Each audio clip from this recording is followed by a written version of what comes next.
insurance, and also welfare services to reduce poverty. And also, a flash flood occurs, it washes away all your livestock. It washes away all your grain, maybe which you stored somewhere. That's a very huge livelihood risk. And these are very common because the climate impacts in Malawi are worsening each and every time. So how can we protect people from these livelihood risks? People's livestock being washed away.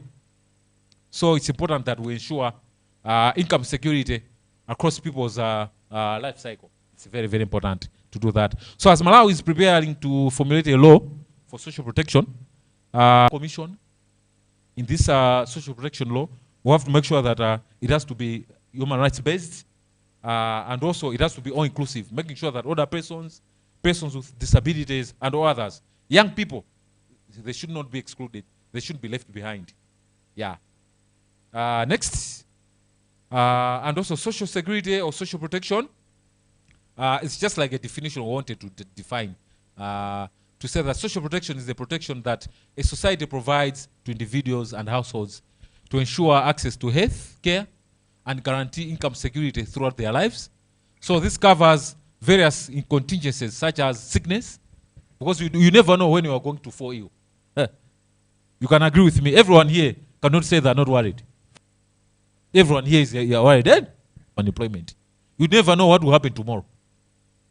You know, madam, sir, your contract is terminated. We can no longer maintain you. Where are you going to go? So these are real life issues we're grappling with. Unemployment can come anytime without warning. So it's very, very important that we strengthen our social protection mechanisms. Maternity as well, old age, all of us will be in old age. Right now, life expectancy is improving. We are living longer now. People now are living longer. So the more you live longer, the likelihood is very high that you're going to go to old age. Because in old age, people leave you behind. They say, this one is not going to help us. It becomes a very big problem. It's a headache when you're getting old. So it's important to ensure that old people also, they are accorded the opportunity to enjoy their lives. You shouldn't be condemned because you're an old person. Yeah. So that's why we need to ensure that we sustain our social protection programs. So issues with disability, persons with disabilities also have to enjoy as well. Employment, injury, the loss of main income earner in a household. These are things which happen. So social security systems are composed of a variety of mechanisms providing cash or in-kind benefits, including goods and services. So the provision of high-quality public services is also very key. It's a very key element of social security systems in ensuring essential health care and basic income security. This is a definition based on ILO. Yeah, next. So, you see this slide here. Persons with disability in Malawi usually lack access to social security programs. Is it false? Is it not true? It's true, yes. There are a lot of persons with disabilities who are struggling and they're systematically excluded. Most of them can't even access FCP. Even social cash transfers, they're excluded due to a combination of accessibility factors and the way some of the social protection programs are designed. Maybe we should blame the design of these programs. How are the social protection programs being designed to ensure that they encompass, they also support persons with disabilities? So these are some of the things that when we are implementing these policies, they should be coming at a time whereby we should be able to review, polish up and refine these policies so that persons with disability, they should be protected as well. They should not be excluded from some of these very important social protection interventions. So the UN Convention on the Rights of Persons with Disability and also the optional protocol recognizes the valued existing and potential contributions made by persons with disabilities to the overall well-being and diversity of their communities and the promotion of the full enjoyment of persons with disabilities of their rights and fundamental freedoms. So in short, we're just trying to say that the way we're implementing our programs in Malawi social protection, the design, the implementation, we have to make sure that it has to be inclusive and ensure that it has to take a disability-centered focus. Yes, next. Yes, older persons as well, I talked about that, to say that they also deserve social security. And also, the steady increase of older age group in the country's population has economic, social, political, and cultural implications on the Malawi society. It's true, eh? When we are all getting older, the needs also increase, eh? Yes. Yeah. We're getting old. Because before ARVs came to Malawi, in the 2000s, life expectancy in Malawi was a bit shorter. But now we're living longer. Yes, we've got the non-communicable diseases on the other side, like diabetes and others, which are also contributing to mortality, or shortening people's lives. But all in all, life expectancy in Malawi is projecting that it's going to get elongated. It's going to get longer. People will be living longer. That guarantees that more people are going into old age. But what are some of the programs to ensure that we protect older persons? So that has got impact on cultural on culture and also on the economy, and has got an impact on economic growth, savings, investments, consumption, labor markets, pensions, taxation, and intergeneration transfers. So all these are well interlinked. So it's always important that older persons, we have to ensure that we effectively implement and design our programs to encompass the needs of the older population. And also, yet older persons are struggling with the availability of food in households. Because older persons they are not productive, they cannot go to the field to work. There's no food in the households. That's why you say, okay, can we provide cash transfers? But we find that with inflation, the cash transfers are also not even enough. What can you do with 100,000? 2-3 days is finished, eh? Yes. So these are the realities. Yeah. So food availability of food in households, which is erratic, resulting in too poor consumption patterns and insufficient nutrition. Yeah, nutrient intake. And also, older persons enter old age after a lifetime of poverty and without any formal social security system in Malawi. There are a lot of older people in Malawi, because of the high poverty levels, who are not protected under any other social security program. It's quite very sad. Very, very sad. And as SSPN, we are trying hard to say that we need to ensure that we advocate, to ensure that at least when people are entering old age, at least there should be some formal social security system to protect them as they're getting older. Yes, next. Now, the issue of children, I think this is also, it makes me very sad as an advocate. Malnutrition in Malawi is quite also very high. It's on the rise. So you see, according to the UNICEF, child malnutrition 2025 reached a critical level due to severe food insecurity, with a 23% increase in the severe acute malnutrition admissions and an 86% surge in moderate acute malnutrition cases between January and August. That was 2025 alone. So you see all this because of food insecurity. Our children are suffering. So approximately 33.2% of children under 5 are stunted. Over 4 million people face high levels of acute food insecurity. I already talked about that.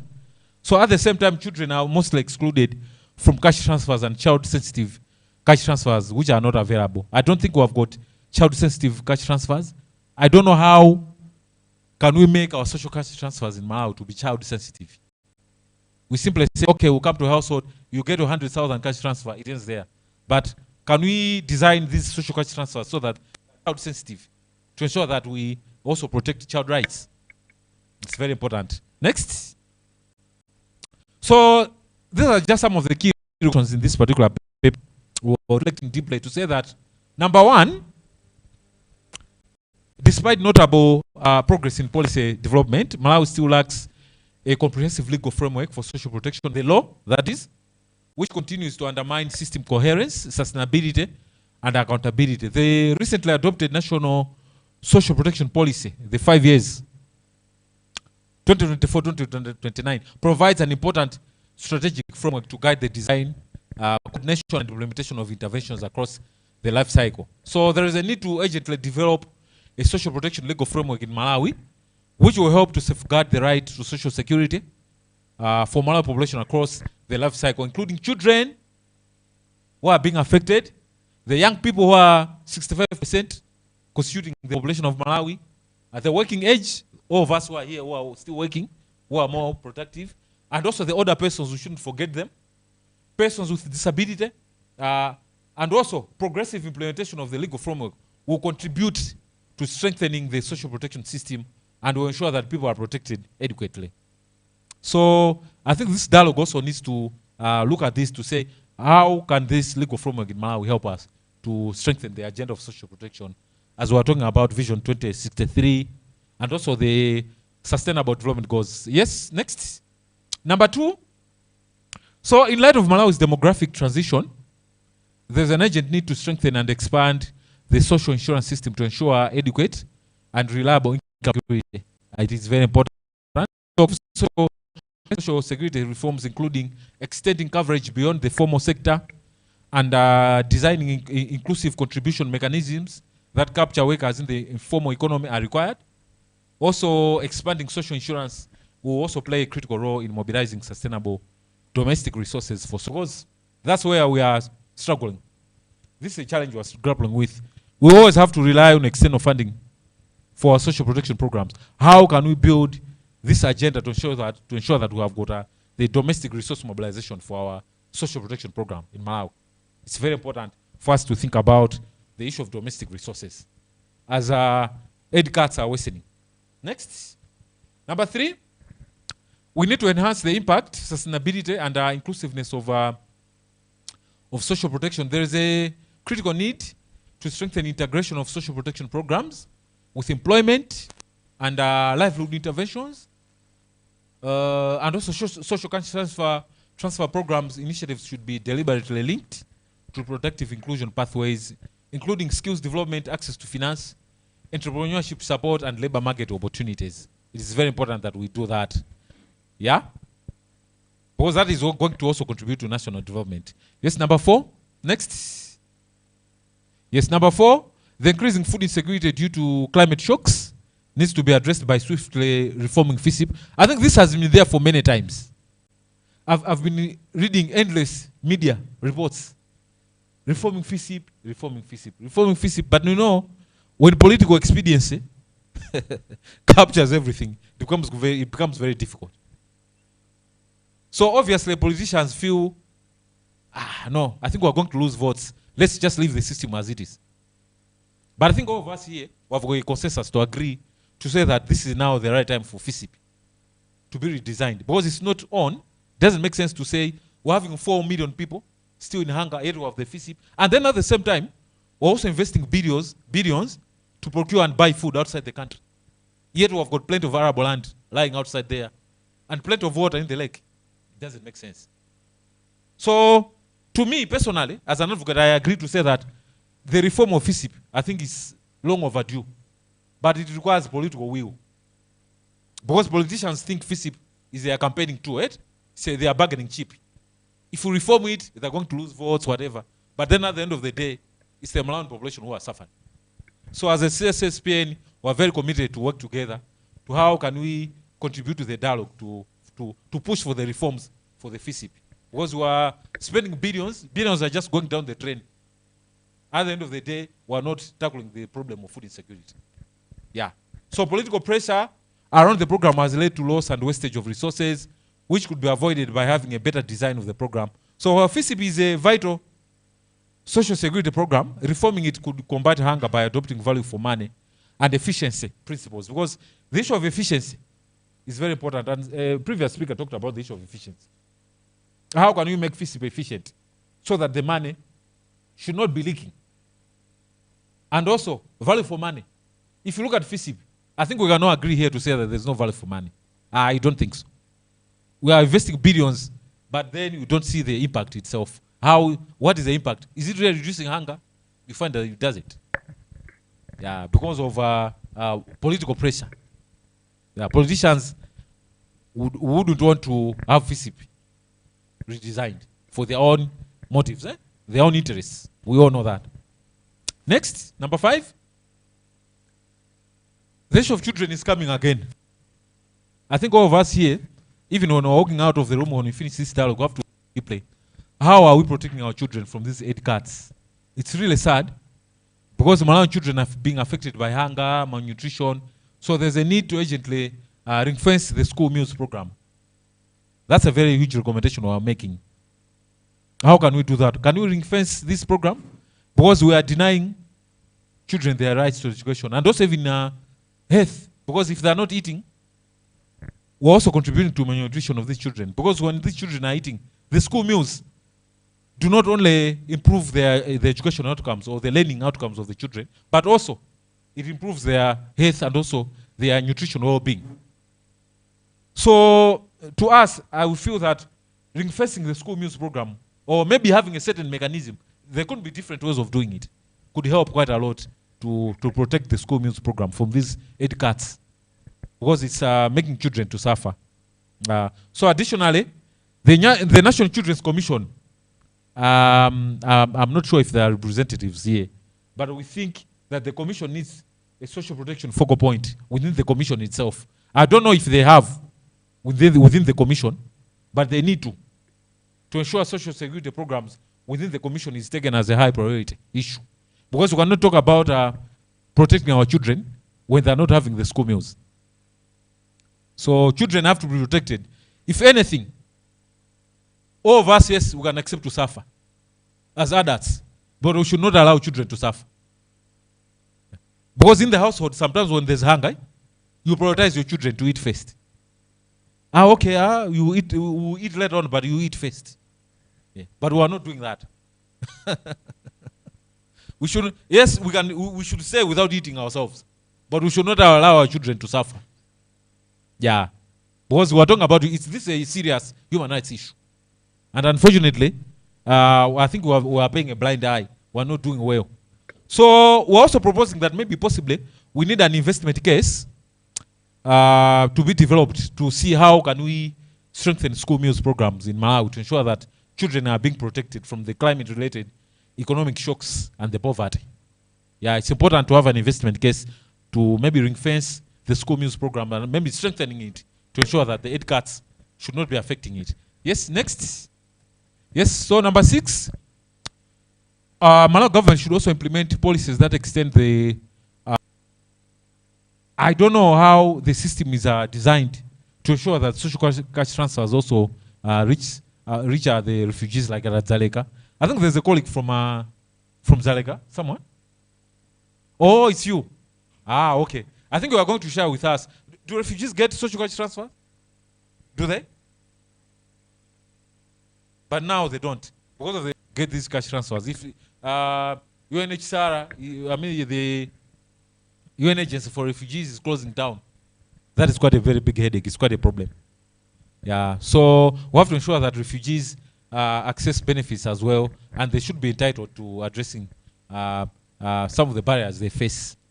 So these measures can also help to improve social protection landscape for refugees in Malawi, ensuring they receive the necessary support and assistance. Because these are our brothers and sisters. Yeah, because they did not flee to Malawi because they needed it, but because of conflict. Yes, next. Yeah, number 7, considering the role played by the civil society, social protection is a huge development issue that requires a strong civil society. Hence, there's a need of a civil society protection fund to be set up within the National Social Protection Program. So the fund will enable networks such as CSSPN. Maybe people are saying, no, maybe this network, they are beating their own drum. Eh? Yeah, but it's important, it's a reality. We need a strong civil society which is well funded. Because without that, we are not going to make any progress. So we need a fund to support the civil society in Malawi to strengthen capacity across the country, ensure civil society participates meaningfully and effectively rather than the current cosmetic and ineffective approach. Because now, CSOs are still viewed as spectators, but the time for civil society to be spectators has come to an end. I think this is a time for civil society to be at the center of the design and implementation of all these social protection programs to monitor the effectiveness, the impact on the ground, and pushing all the reforms to ensure that at the end of the day, will make the impact, and that Malawi has got a strong social protection architecture. Yes, so reaching this far, I've been talking quite a lot. I've been talking too much, but it's something which is deep down in my heart. Thank you so much, everyone. Thank you.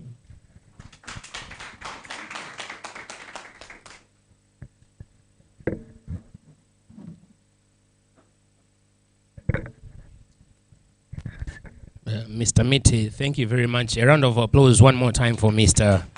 Dingani Miti. You know, this thing of FISID, for us, I'm in the sector of communication. For us, it makes money for us. Because when we say government has spent so much billions in this area, transportation, logistics and all that, it helps us make our salaries. So there is always that push and shoving.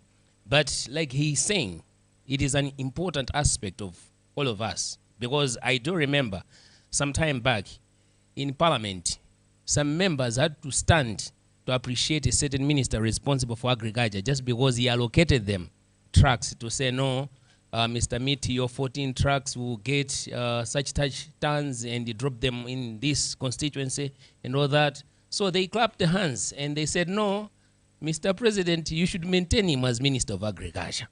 That's how FISID benefit others. But when we see it with a critical eye, with a better lens, we will know that, no, there must be a way how we can handle this so that the local people who are so vulnerable can really benefit from that. So it should always give us a benefit of doubt. The discussion, the agreement, the oneness of politicians, we must raise more question marks than clapping hands sometimes when they agree on other things. One more time, thank you so much, Mr. Miti. A round of applause for him. At this point in time, would love to get comments, suggestions, questions. It would go maybe to Mr. Miti, or it would go to Minister of Finance. Bwana is here. He has said we can ask, we can talk, because it is about us. It is about the social protection. As a civil society, we know which arm, which leg is going to take this thing, is going to take this information to a particular arm of government, to a particular leg of government. Because what we agree here will also help us speak one language, one tongue, one sense. So at this point in time, audience, we may want to raise suggestions, contributions. I think we can do Chichewa or Chingerezi. It can. So get a microphone. I see a hand there.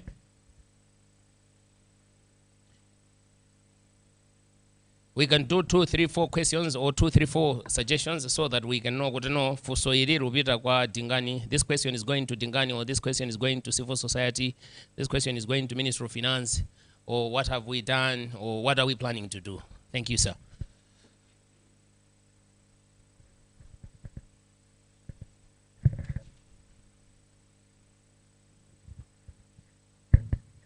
Okay. Thank you very much for the good presentation. This is Juvita Sindani from Spinal Injuries Association of Malawi, SIAM. Yeah, so I'll have the questions and a comment on the presentation. My first question is about you presented concerning about persons with disabilities and the others. And now I am interested on persons with disabilities, as social protection is important, because it says inclusive social protection. So my question is, what mechanism have you put forward in order to include people with disabilities, even youth with disabilities? What mechanism have you put in front, forward? My question number 2, I know that this program was started for some time back, and I know that this program also has the beneficiaries. How far have you come across with the persons with disabilities to be included in social protection. And my comment is maybe to be a recommendation or I'll just request from the team. My recommendation is that when including these people, these beneficiaries, I think that these beneficiaries should be monitored, so that you should be seeing how they are going with the money, how they are living in their everyday life. Why am I saying like this? Because I have some examples in my community. I'm not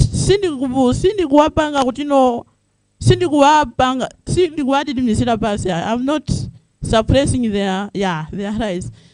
So what am I talking about is that these people sometimes they just misuse the money instead of using the money in a proper way of talking about social protection, right? So they are supposed to be monitored.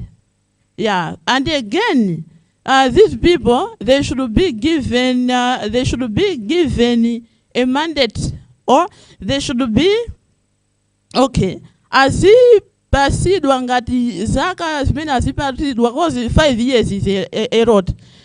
So, you know, some people are suffering in the way of the other around, and now akandi 5 years, ena akuvutika ndindira akuvutika kupesa zofuna zao. So I think you should shorten the years. In shortening the years, you should be able to monitor them on how they are going, because this social protection is giving them the way on how they can live in their everyday life. So instead of just concentrating on them for 5 years, I think you should be able to decrease the years so that the others can benefit. In doing so, even people with disabilities are not going to be put aside. Thank you so much. Okay, thank you most kindly. I hope Bwana, I hope Bwana Kalimba, you are also taking note, because you come in as Minister of Finance, and Bwana Dingani Plaza. Yes, the what? Secretariat, Civil Society, Social Protection. Okay, let's take note of that. 2 questions and a comment. Yes, ma'am. Thank you so much. Once again, I am Hilda Majeso of PAM. I guess part of my question was, she had already started asking what I was going to say, but my question is on monitoring mechanisms, monitoring frameworks. It's a good thing that in the presentation it was disclosed that we have weak monitoring, mechanisms as a challenge.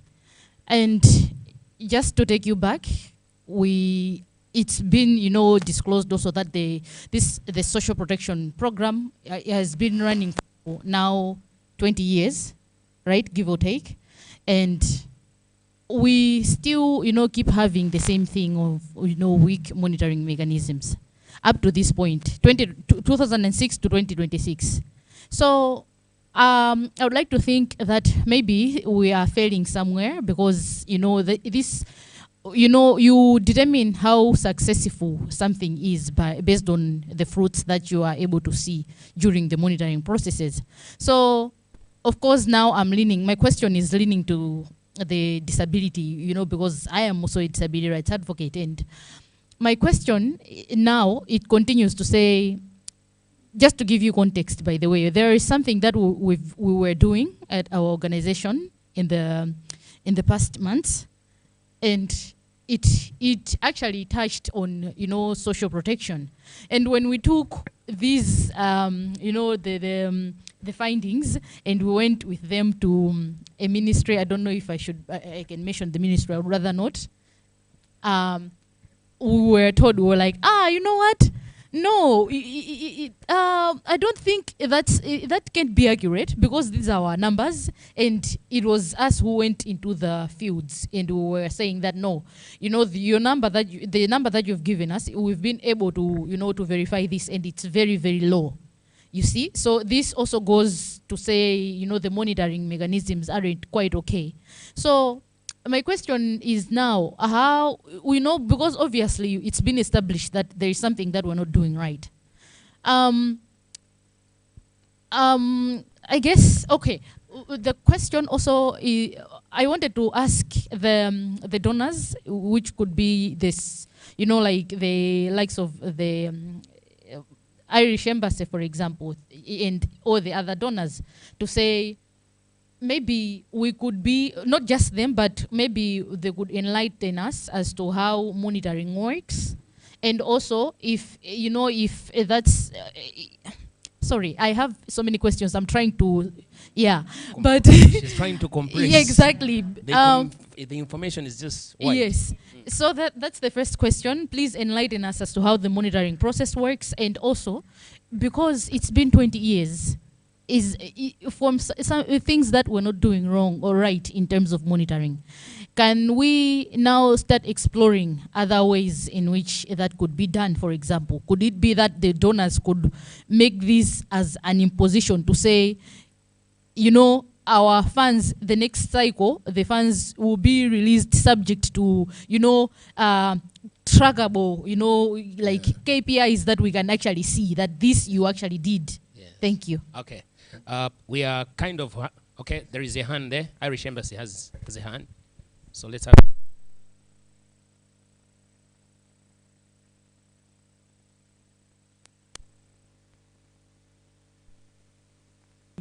Thank you for giving me space to comment on the presentation. Actually, the previous speaker has just taken what I wanted to say, but it's not addressed to us as donors, but I wanted to speak to the network itself. So my question wanted to center on the evidence generation as a network.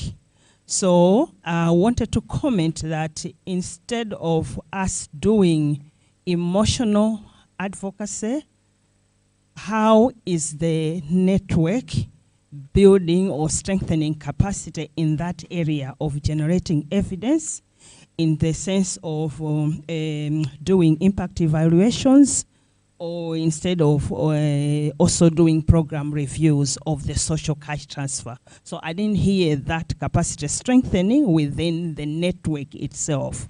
Because if we are doing advocacy, it shouldn't be emotional that we are saying, oh, this. Let's come up with the evidence. How is the social protection program coming up? You bring the figures, then let's debate from there. So I want to see how the network has included capacity strengthening in evidence generation. Thank you. Most welcome. I think, okay, yeah. There is another one here, Mr. Lukere.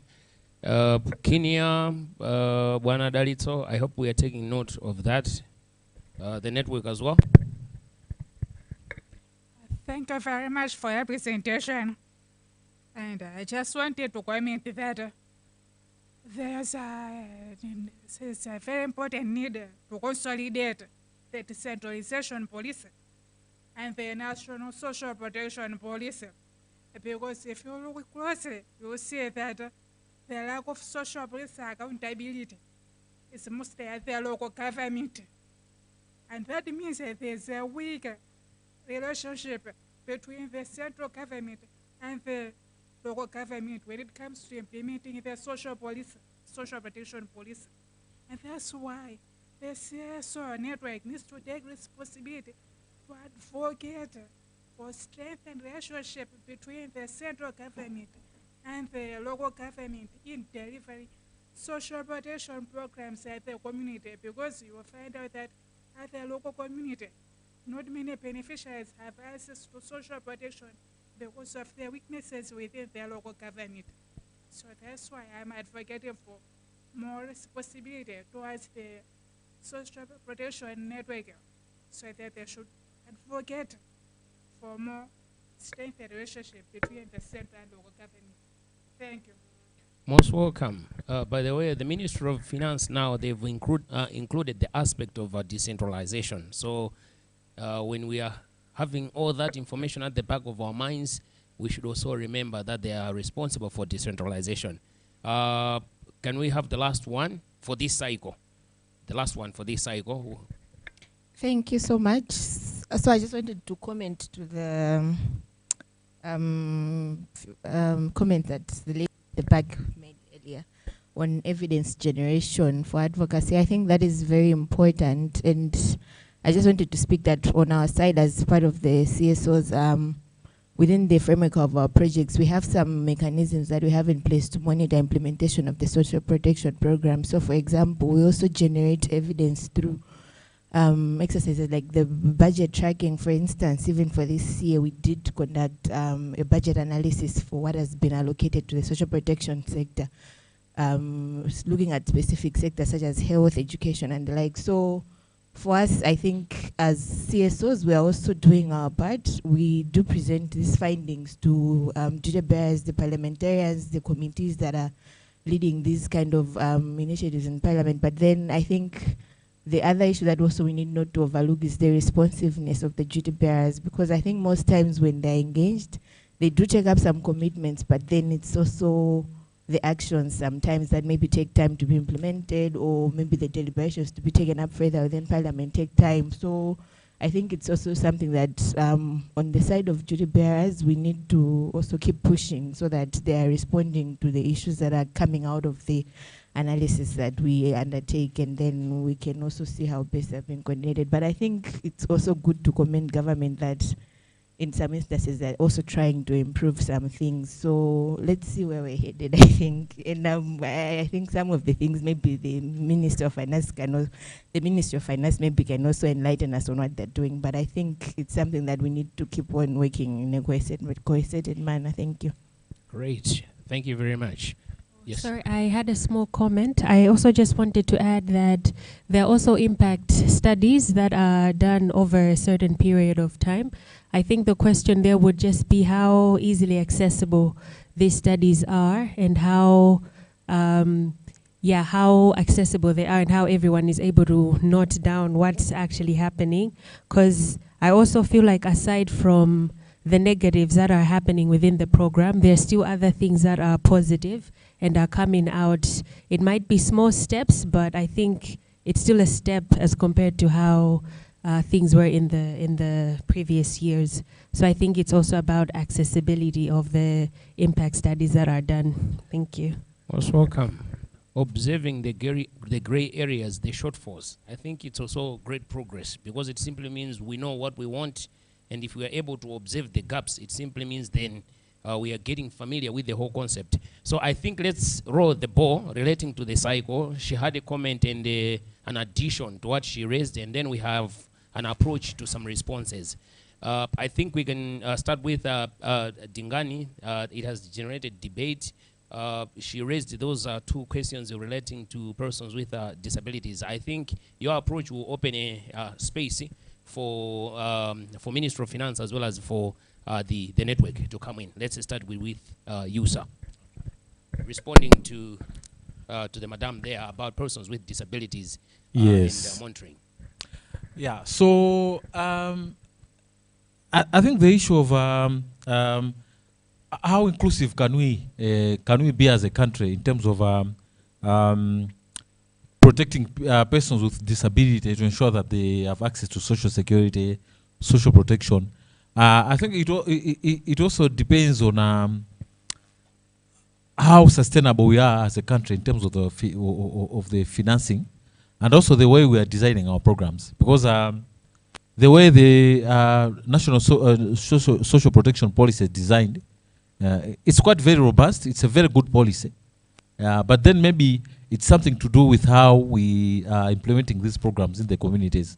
To say that if we are giving out social cash transfers, to be more practical, how do we design the targeting criteria to say that these are the type of beneficiaries who have to receive social protection program? I mean the social protection interventions, the social cash transfers. So I might not give a very, very definitive, very clear answer on that one. It's quite a very broad question, which I feel maybe other actors within here can also answer. I cannot answer it myself, but it's something which is food for thought for all of us to say, what type of mechanism can we have to ensure that persons with disability are being targeted accurately and more effectively with different social protection programs. So maybe I can just answer it in that way. Yeah, give it to Mr. Mloka, and then some from the Ministry of Finance will come in.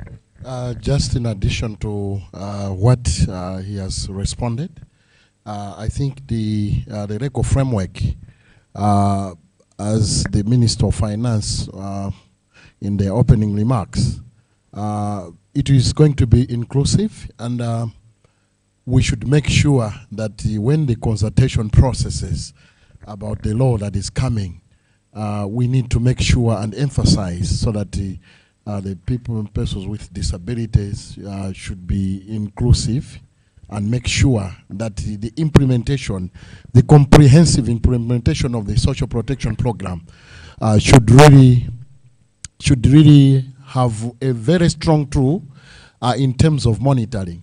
Because where I think it has been a challenge, I think, is to come up with a monitoring in terms of statistics and how people have been benefiting, more especially with our colleagues. So that is an issue, I think, on the side of policy. It must be inclusive. That's why we are saying the social protection policies must be inclusive, and even it should trickle down on implementation so that it doesn't leave anyone behind. Yeah, so I believe that that process, it will not leave anyone behind, and making sure that we will come up with a good law that is not going to be segregative. Yeah, Thank you. Maybe before Mr. Malimba came in, Madam, you may just wish to mention the ministry, because it helps in terms of follow-up, because the government is, I don't think like crime. No, we are not committing a crime, and we are not exposing them, but it's just a matter that helps in follow-up. From the Home Affairs Office, you go to the National Registration Bureau, so that you can get the proper detail relating to your identification and cards. It will help us in terms of response. It also help us in terms of follow-up. Are we committing any crime? Is that okay by the House? Yes, I had a guess. So the Minister of Gender, many of us, you know, thank you very much. They are reliable, and so sometimes they just have too many relish on the table. Let's go to the Minister of Finance in terms of response, in terms of direction, in terms of suggestions. Thank you. So if there are officers from the Ministry of Gender, it's not a crime. No, we are okay. Yeah, sure. Thank you. Yeah, thank you so much, moderator. I think very important input coming from the meeting. We're taking note of those comments. Yeah, but just to clarify on a few issues, starting with the inclusion of disabilities in social protection programs. When we started the social cash transfer program to 2006, the understanding was that we would have two main programs targeting the ultra poor, those which were within the 20, at that time it was 25% of the population. Yeah, so we had two programs, one targeting those that cannot work, and another one targeting those that are labor constrained. So the social cash transfer was for the labor constrained, public works for those that can work. That was the understanding at that time. Over time, we evolved to the extent that the social cash transfer now is categorical, but not strictly categorical because it's combined. And the disabilities is one of the categories at the moment. And I would want to mention also that the Social Protection Steering Committee on March 30th approved new categories for the 2027. What is happening is that the current implementation of social cash transfer will come to an end in March next year. Sorry for interruption. Is this committee only formed by government agencies? It's important that the... Yeah, so this one is a committee of stakeholder principal secretaries. Okay. and the heads of missions for the partners. It's the highest level structure for coordination of social protection. Okay. So when we have issues that need approval, policy level, they are approved by that structure, transfer levels, etc. Design, major design issues. So from 2027, we'll do retargeting. The numbers for social cash are reducing drastically. I think at the moment you are talking of about 380,000 households. It's coming down to slightly above 100,000. And within those, we had prioritized 3 categories: labor constraint, child-headed households, elderly, and disabilities. But when took to steering, they added chronically ill. So I would want to assure the meeting that the disabilities are still prioritized within the main social protection program, targeting the vulnerable that they cannot work. So it's still based on categories. So sometimes the fight is on which category is more important than the other. Yeah. That's a fight. But I think all these are very important vulnerabilities. We have an issue of need. The need is high on the ground. I think Malawians have become more vulnerable over time, but then the provision is declining. So in the process, what it means is that not everybody who belongs to a certain category will get into the program, even those that are poor. And the cutoff point is basically academic or sometimes theoretical, because you still can't have everybody on board. So you have to have a cutoff point. So we use normally the poverty cutoff points to say we end here. It means we are still leaving out others that deserve to be on the program, but it was not possible to have on them the program. So sometimes we see those ones, we say, how was this one left? What it means is, theoretically, there was who even more deserving than the one who was left out. So that's the situation in which we are.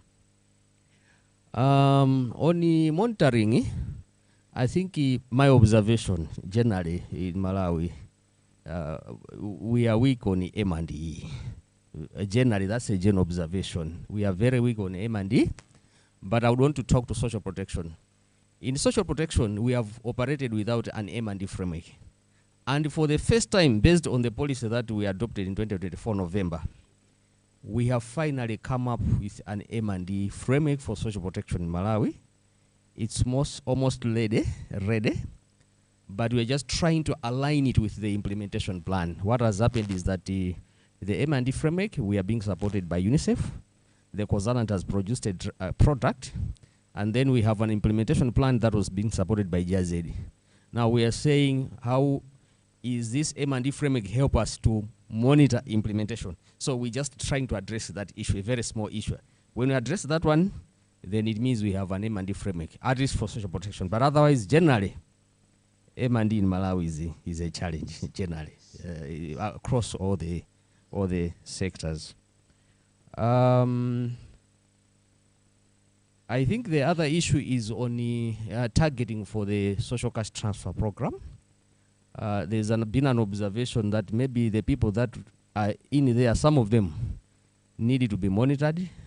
Not maybe in the first place they're not deserving. That's why maybe they're using the cash for drinking instead of using it for improving nutrition of the households, food and the like.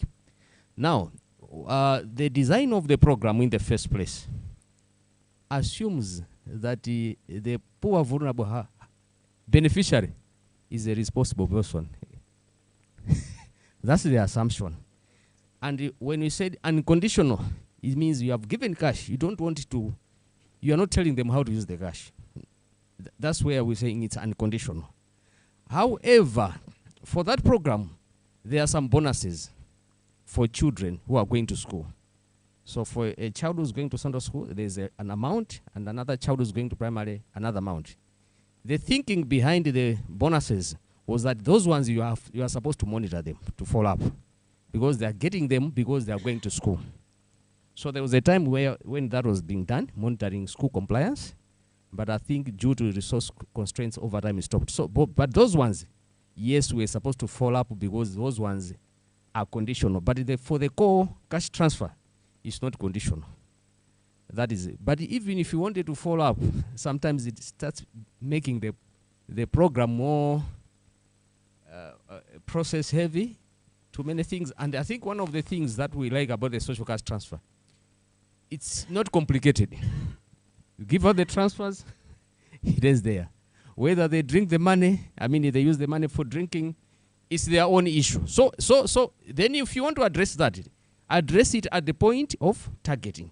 It might mean you have not gotten the right person. That's what it might mean. But we're not supposed to be following up in terms of what are you using the cash for.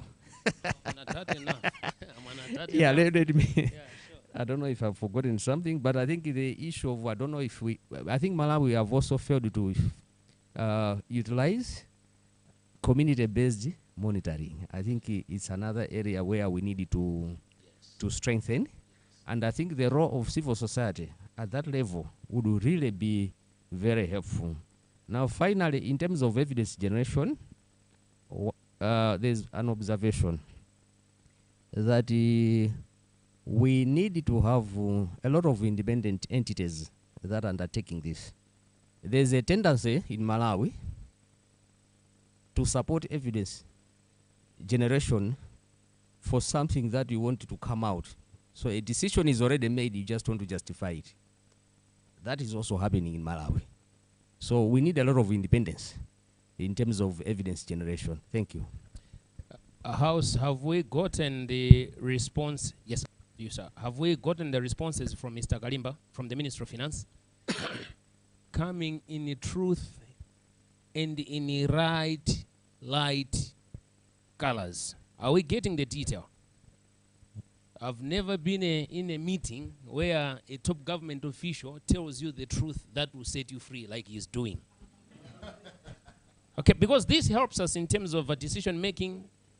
It's also helping us to know where we are short of as a network, and as the stakeholders, where we are having gaps and all that. Thank you very much, sir. You may wish to come in, sir. Yeah, thank you. Just want to... Let's also get ready. Okay, I see another hand. I will come to you. Lead us. Yeah, just want to add on. Yeah. And also... You may wish to tell us your name, where you're coming from. I'm Steve Vinkumbo from the Ministry of Gender. Okay. Department of Disability and Gender Affairs. Thank you. So I'm an insider. I want to just agree with my sister over there that when it comes to persons with disabilities, in as far as the social cash transfer program is concerned, you always get different numbers. The ones being reported by the social cash transfer secretariat and the ones that you get on the ground. I think this is basically because the program does not target an individual. It targets a household.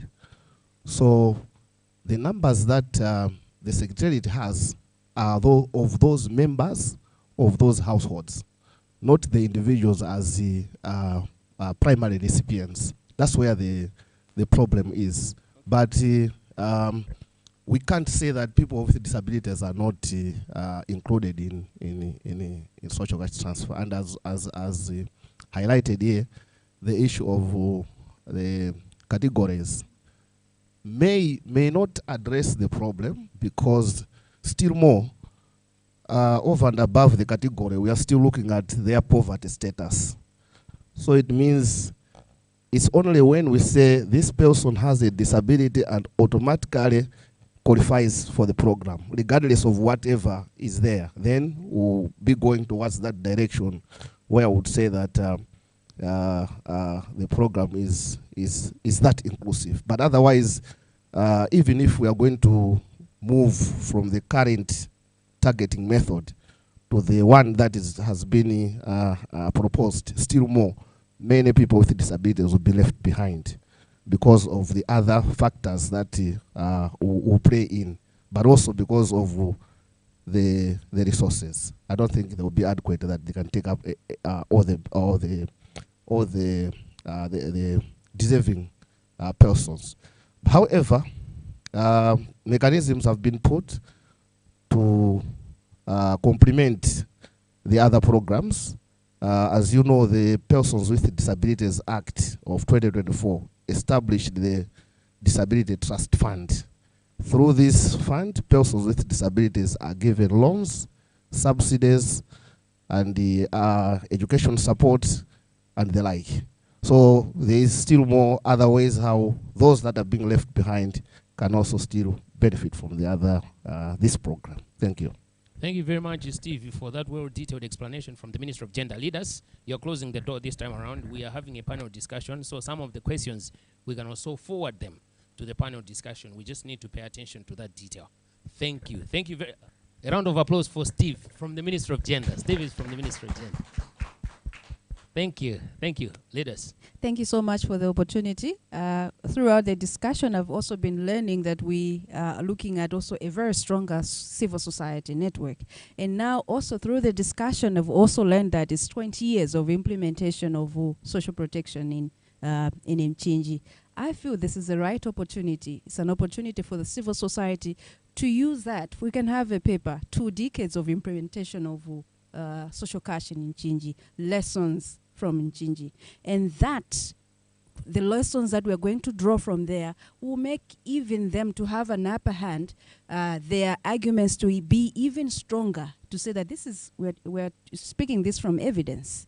Yeah, and even for the legal framework, it means you even have got a stronger case from the years, 20 years that have been implemented. Thank you so much. Most welcome, leaders. That's amazing. A round of applause for leaders. Thank you very much. Charles, yes. Just a response maybe for our friends from the government of Ireland in terms of the issues of capacity building. Maybe the regional chair will respond to that 2-3 seconds. Okay, thank you so much. On capacity strengthening as a network, what we are doing is we have had some trainings, and one of the training is the training called Transform. The Transform, we have been trained.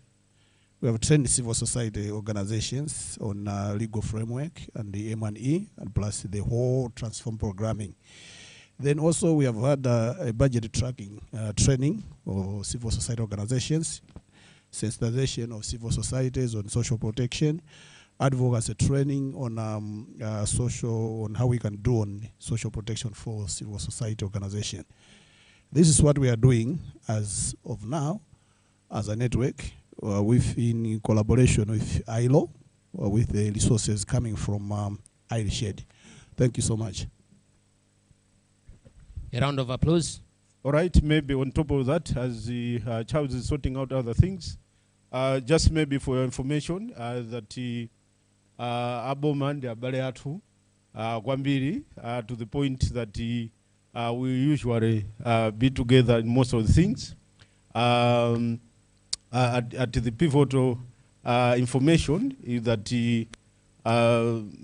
PRSP, with the guidance of the director and the deputy director, they recognize us as a key partner when it comes to advocating issues of social protection. And extending to that, they asked us to have a presence in the technical team for the development of the legal framework. So to that, to us, is a plus. Again, they've also asked us to put someone, a representative of the civil society organization in the Special Role Commission in terms of the development of the legal framework. So in that, we have Save the Children that is representing us in the Special Role Commission, and the CSSPN Secretariat is representing in the technical team. So there has been a lot of capacity building initiatives. Government is conducting M1D coordination trainings, which was facilitated by UNICEF, but coordinated by Minister of Finance, PRSP.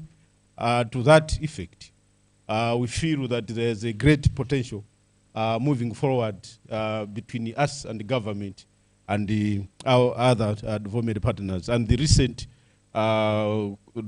capacity building in terms of the legal framework, the training that involves a number of local and international NGOs in terms of the members of the network and the unions it was just massive, and we would like to say government is doing a lot.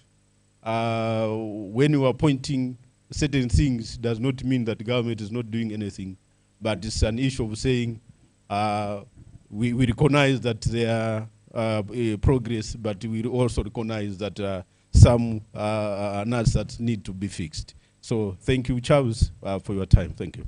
Most welcome, sir. We'll be going through another presentation by Mr. Isaac Nkoma. But before that, I think we've had time to sit or to occupy our seats for some time. We may wish just to move a little bit, just to shake, just to shake. Okay, let's shout. Let's shout Civil Society Social Protection Network. Okay, 3 times. At 3, we shout 3 times as well. 1, 2, 3. Civil Society Social Protection Network. Civil Society Social Protection Network. Civil Society Social Protection Network. Great. Yeah. We have Mr. Isaac Nkoma here. He's from the Ministry of Finance. He's also taking us through some presentation. Thank you, sir.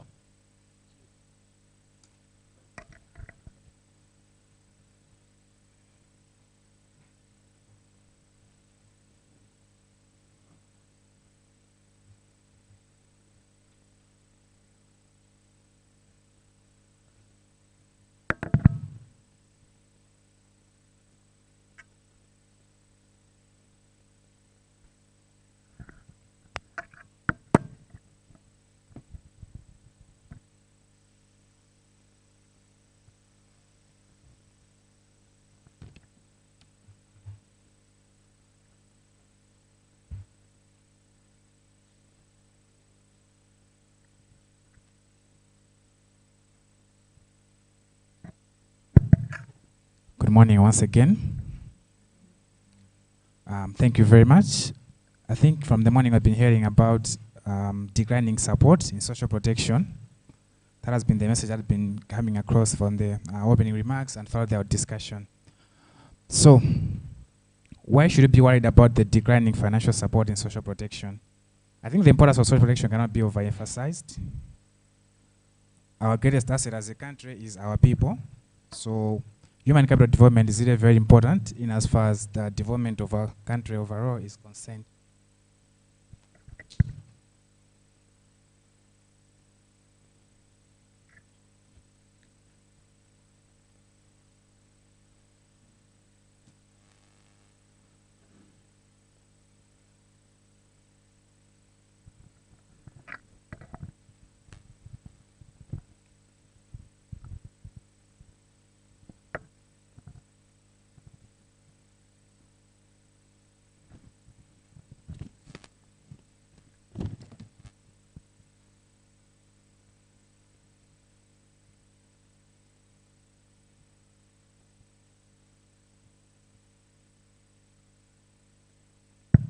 All right, so as I was saying, we cannot overemphasize the importance of human capital development in our country in as far as the economic transformation is concerned, because despite every heavy investments in industry and factories, but if you don't have the skilled labor force, that would be equally useless. We may not achieve the intended goals that we want to achieve in development of our country.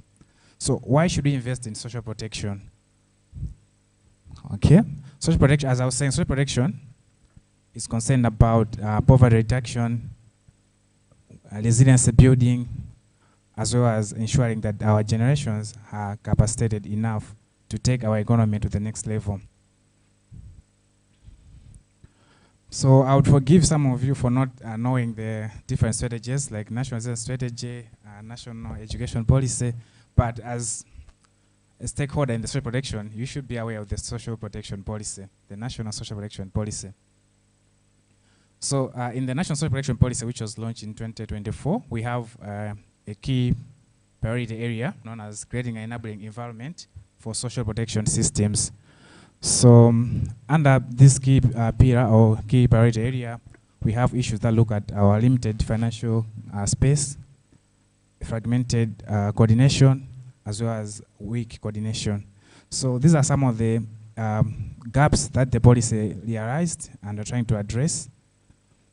And much of my focus will be on the limited fiscal space, and that will be the topic of our discussion in social protection financing. So this strategy, it outlined different financing options that government, our country, can take in to address the different challenges in financial aspects, the decline in financial commitments from our development partners. So this strategy will set out how government can sustain the financing of social protection policy and the sector as a whole. So even though it's concerned with the whole sector, but we are mostly focusing on the key non-contributory schemes or programs such as social cash transfer, public works, and the school meals program. And this strategy came from an extensive desk review, analysis of financial data, broad consultations of the key practitioners in the social protection sector. So we just look at the quick overview of social protection. Like I said, social protection is guided by the social protection policy launched in 2024 up to 2029. And the goal is to enhance the quality of life for the people that are suffering from hunger and improve the resilience or the little gains that I've made in their lifetime. So as the policy says, we are encompassing social assistance, social assurance, and social welfare services in addition to labor market policies, as well as a wide range of different public and private instruments with the aim, the overall aim of eradicating poverty, addressing vulnerability, and combating social exclusion through risk management. So the key programs, like I mentioned, we have the social cash transfer program, the climate smart enhanced public works, school meals, and the pension scheme. So this presentation will look at the financing options, the strategy that government has taken in order to take into account the dwindling support from our development partners in financing social protection. So these financing strategies and options have been grouped into three based on the time. We have the short-term, medium-term, as well as the long-term financing strategy. So we also understand that as a country we're coming from a series of different shocks, I think from the year 2015. So we're coming from a series of pandemics like the COVID-19, the geopolitical imbalance of the Russia-Ukraine war, which has affected our country in different ways, the cholera outbreaks, I've had cyclones, and these shocks that have had these shocks have contributed to decline in our gross domestic product, the growth of our economy. So we also have another challenge, our economic, our population growth rate. Currently we estimate that our population is growing at a rate of 2.7% per year, while our economy can hardly get to economic growth rates of 2%. So you can see the gap and how will this affect our micro-fiscal area and donor landscape. In addition, we're also experiencing foreign exchange shortages. We have seen the fuel queues and all access to foreign currency and different payments. So this is just the macroeconomic pressures that we're experiencing currently as a country, in addition to the persistent inflation rates. So what are the implications? When we look at the macroeconomic pressures, we have those fiscal constraints, fiscal deficit averaging of 6.7% of the GDP. This has been ongoing from 2015 to 2024. So fiscal deficit, in simple terms, we are spending more than what we have. That's why having a deficit as a percentage of the GDP. We're spending more than what you have. So as a result, since you are spending something you don't have, what's the resolution? You go to borrow. So that is also in line with the gross public debt ratio of above 90%. Because you are trying to spend something you don't have, you are forced to borrow. This is just a series of fiscal constraints that are interlinked in different ways. So if you look at this national perspective, the global perspective, you see that social protection will be in a very squeezed place. So because we are incurring out of national debt, as a result, we end up paying most of the interest payments consumed to our loan repayment. So if you recall, they've been mentioning of donor financing trends, especially in social care transfer programs, where the issues of reforms and the school meals program, climate smart, all these have been financed by the official development assistance by our development partners. So the World Bank and EU, they have been our largest donors, which have been accounting for an accumulation of 70% of the official development assistance to social protection. And both of these major development partners have announced plans to reduce funding by more than 50% starting the year 2027. So we can appreciate that the gap that we have in terms of financing social protection and the need for government to take charge and put the necessary strategies and options so that our vulnerable populations are protected. We have inclusive economic growth as well as resilience enhancement. So just to have a graphical understanding of what's going on. So the social protection, social cash transfer program has been structured and financed from the get-go. And despite this reduction in the caseload that has been mentioned in the reforms that are coming, despite this reduction in the caseload, we still have a gap in the financing of social cash transfer program. So this reduction in caseload, we see that there will be a decline from 301,000 to around 114,000 starting with the year 2027. So while government financing is expected to increase, the gaps will mainly be felt or be experienced from 2027, reflecting a higher transfer value. So these reforms in general, social care transfer, we're trying to reduce the caseload while increasing the transfer levels. So as you can see, we'll be expecting, we will have a deficit in terms of financing arrangements for the social cash transfer program and all the other programs too. Okay.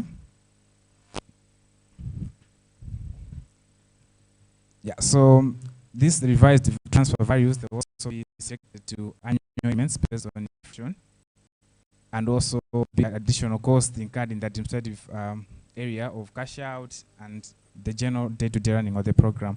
So yeah, this is a storm in terms of financing social protection. We should expect very hard times.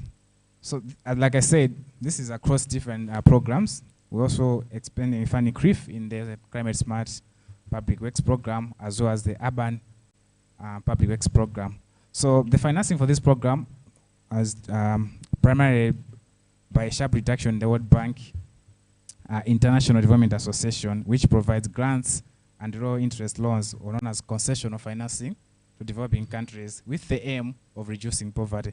So there's funding CRIF from the IDA, and although the total program cost will fall substantially due to the reduced coverage, the financing still remains heavy on external resources.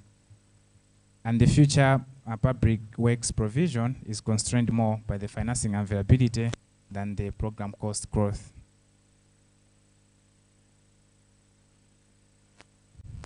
Okay. All right, so another aspect of social protection that takes a huge chunk of the finance, that calls for a sustainable financing arrangement, is to do with the pensions. And on this one, we have the pay-as-you-go pension arrangement and the newly introduced pension scheme. So what's happening in the pay-as-you-go arrangement is the current generation of civil servants, workers, are financing the current retirees. Okay? The pay-as-you-go arrangement is the people who are retiring right now are being financed by the current set of employees. So there was a shift in the thinking that with the pension scheme, you have an allocated account that you are be financing through government and yourself. The employer and the employee will have a dedicated account for their pension funds, which I think recently I've been following. These funds are to be reinvested and so that the time that the person has retired, there should be already existing money for their retirement package. So while the pay-as-you-go pension costs are projected to decline steadily, because now we're phasing out this pay-as-you-go and transition to the new pension scheme, even though they're projected to decline steadily over the long term, but still will be influenced by inflation and salary adjustments. in the nominal values. So as such, the savings will be offset because people are leaving the pay-as-you-go arrangement. Government is working for people to leave the pay-as-you-go arrangement and transition with the pension scheme.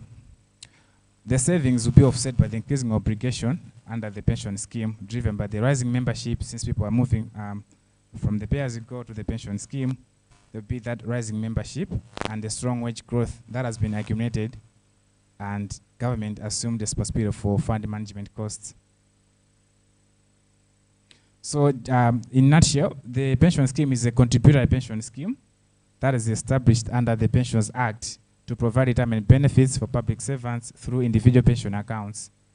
So like I said, both the employee and the government will contribute to these individual pension accounts. So what's the financing strategy in the midst of this declining financial support from advanced partners? So first and foremost, we're looking at the domestic revenue, which is the most predictable and reliable source. This is a government-led domestic financing. It's sustainable because it's government-owned, and it's predictable because we are setting aside resources for financing of this domestic revenue. So there are a number of suggested options and strategies under the domestic revenue financing in as far as operation is concerned. The other element of the financing strategy, you're looking at the allocation, where we have, I think it was also mentioned in the morning about FISIP or AIP. Several studies have really suggested that better outcomes can be achieved through the allocation of FISIP into a more comprehensive social protection. Then we have the official development assistance. We have established donors that are committed to the sector, the social protection sector, despite the significant costs that we're expecting from 2027. There's also climate and disaster financing. Things like Global Shield and new sources that are linked to climate change can be used for social protection, shock-sensitive social protection. There's also private and innovative financing. We have emerging revenue streams and development. We look at things like corporate social responsibility and all that. So we are at the domestic revenue mobilization.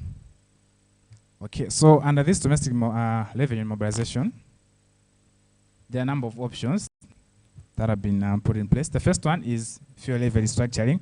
I forgot to mention that some of these options may not be present currently, especially people in this room, but we have to focus on the bigger picture in the long run, on that kind of country we want to have in the next 50 years.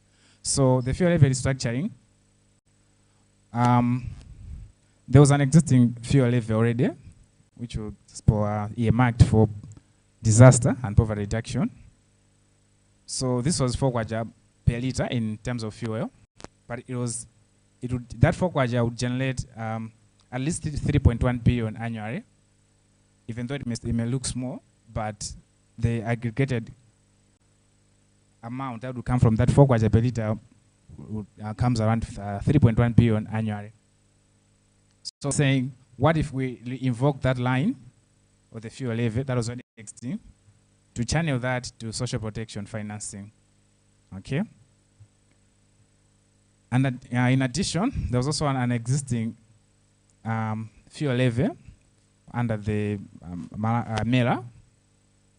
So this levy, I don't know if most of us have been the city center side. There's a MERA there as we're going to close to civics office. You have seen that building, right? So that building, the whole of that building was financed through this fuel levy of 4 kwacha per liter, which was generating around 3 billion. So we are saying, since the building has been finalized, why don't we channel that same line of expenditure in the fuel levy to social protection? It's already an existing levy, it's still there, but since the original intention has been completed, so we're saying let's channel that to social protection. Then on the same domestic revenue mobilization, we're looking at VAT-based rationalization. We're trying to increase the revenue VAT-based collection because currently we have some zero-rated products in VAT. Okay, so we are saying, okay, even though some of the zero-rated and tax exemption products are meant to induce development and investment, But studies have shown that this is a very expensive way of reaching the poor, even though the poor also benefit. But we noticed that most of the people who consume these products and services are well-to-do people, okay? So in the end, the vulnerable populations are rarely get the benefit of it. And we are saying it's a very expensive way of getting the vulnerable populations through tax exemptions and zero-rated products. And recently, I think I've also been hearing about the mining industry boom, the discoveries of Luther in Cassia and all gold and all that. So we are saying, why don't we earmark some of that revenue to social protection, okay? And there's issues of pension compliance and increase in the in-kind community contributions. So on expenditure prioritization, we are looking at the FISIP. Why don't we channel FISIP in a more efficient way that will achieve the greatest result in poverty reduction and social protection? Okay. So in continuation, we have official development assistance, ODA. Even though we're expecting the donor support to decline, but why we're trying to retain the core donors that have been supporting us in social protection. So the feasibility of this one, we're also looking at the feasibility is low, and the time frame we're saying this should be a medium to long-term solution. And the programs that this might be applicable is climate smart, social credit transfer, and school meals. Then there's another element of climate and disaster financing. We're looking at programs like Global Shield, the fund responsible for loss and damage, and the expansion of ARC insurance to support social protection financing. So these three have a very high feasibility and can be easily implemented in the short term, in the short run. So in continuation, also looking at philanthropy, people who are advantaged in life in terms of financial capacity should also lobby for financing social protection. And we're also looking at corporate social responsibility. We hear the financial statements that banks and all these corporations make year in, year out. They are what the MRA class as supernormal profits. Okay, so as government, we are saying we need to coordinate and put proper structures on how these institutions can contribute to corporate social responsibility, but particularly in social protection. Then you have ecosystem payments, the carbon trading. But this one is still dependent on assessment on how much carbon trading can generate and how feasible it is. Okay.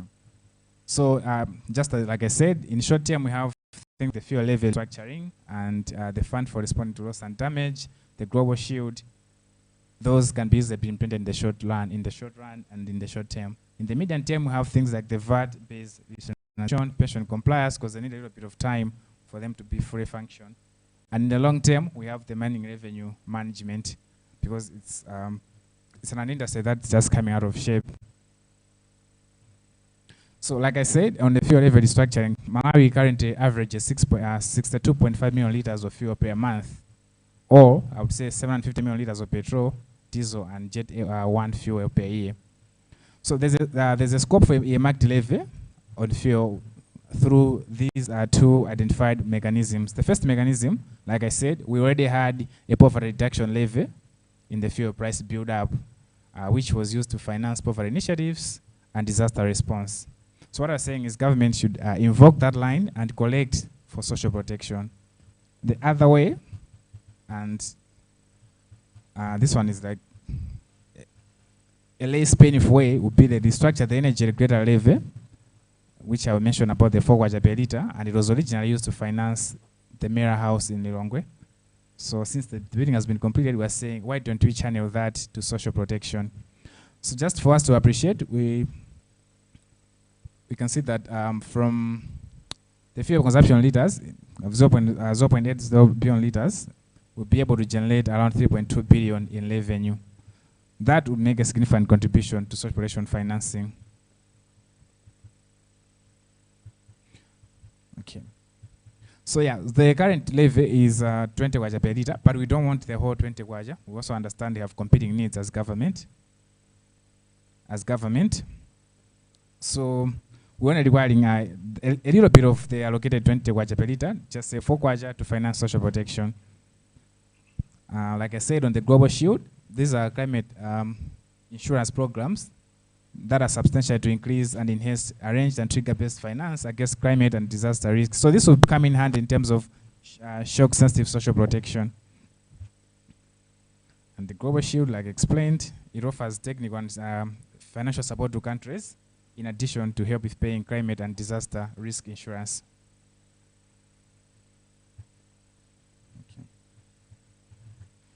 So the Fund for Responding to Loss and Damage is assists developing nations and countries to respond to loss and damage that has been associated with climate change. So the proposal is to submit, there's a window of between 5 to 20 million in this Fund for Responding to Loss and Damage that we can utilize in financing social protection. In terms of the VAT-based rationalization, we are saying there are 18 categories of goods and services that are zero rated, and further that are entirely exempted from tax. So these include industrial and construction machinery. So like I said, the original intention was to initiate or induce investments, but we have seen that this is a very expensive way of getting to the vulnerable population to actually benefit from these VAT exemptions.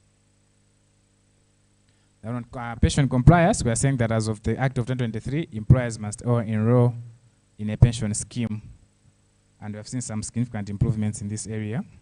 And on mining revenue, we're saying that we can do this in 2 ways. The endowment, they can have a fund, and the interest generated in this particular fund should be channeled to social protection. Or we can have an account within the treasury that channels the mineral revenue to a designated expenditure item, expenditure line. And this expenditure line, we're referring to as social protection.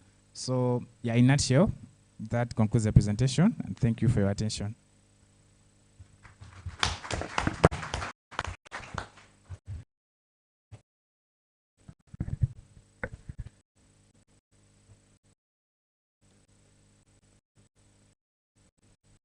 A round of applause for Mr. Isaac.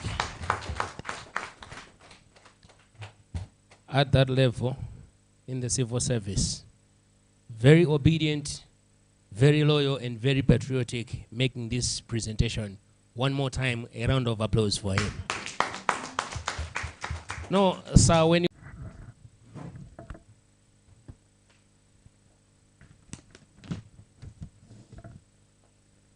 Yeah, thank you so much, the moderator.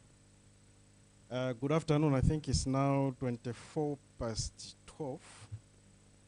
And I know people are now, the mind might be switching towards lunch. So I'm really pressed to ensure that I balance these two. I'm told that we are supposed to have a 40 minutes dialogue, but the time has run, the ideas, but also the responses. So I believe that we'll try toward that's the cutoff point. We should be done. So without wasting much of your time, all protocols observed. In a special, I think we didn't recognize Mr. Vinkumbo from the Department of Elderly and Disability, is it? Which is also representing the Ministry of Gender. So I felt he needed also to be recognized because we didn't do so in the first place. So for the panelists, we have 3 of them who try to, I don't know if we need the table.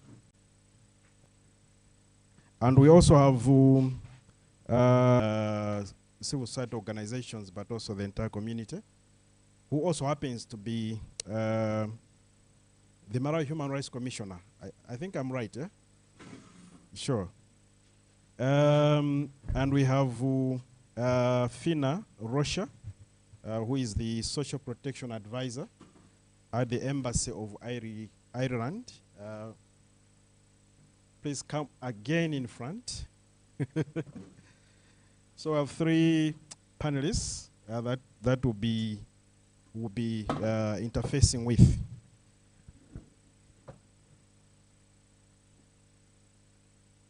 No.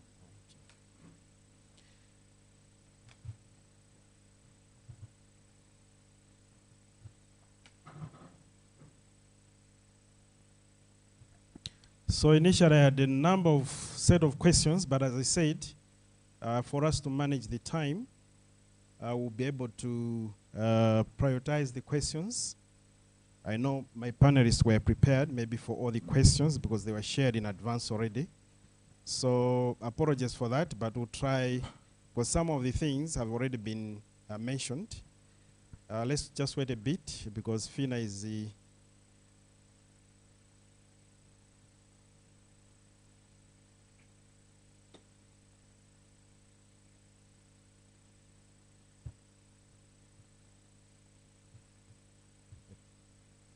So I'm told she's run out of time. Okay. Fine. All right. No, that's well noted. And thanks for the commitment. So in this case, Amon, I need to be guided whether we still. Oh, all right.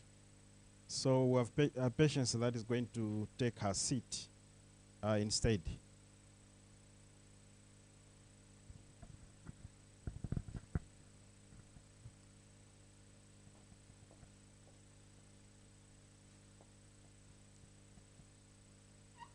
Yeah, thank you so much. Without wasting much time, the first question is centering around sustaining social protection amidst the geopolitical shifts, as we have seen in the past year and even this year.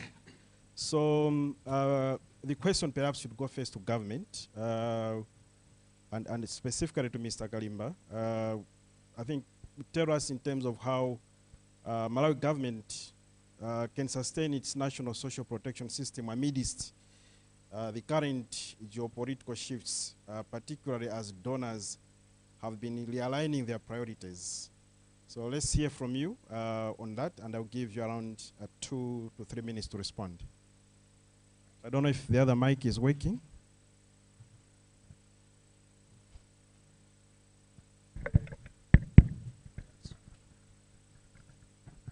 Yeah, thank you. I think the geopolitical shifts imply one thing that is the reduced available resources for financing of social protection. And I think there are a number of things that we need to do to try to sustain implementation of social protection. The first is to start generating our own additional resources, I think as was made in the presentation. But for us to achieve that, we need to make the case for social protection so that it's seen as a priority. Yeah.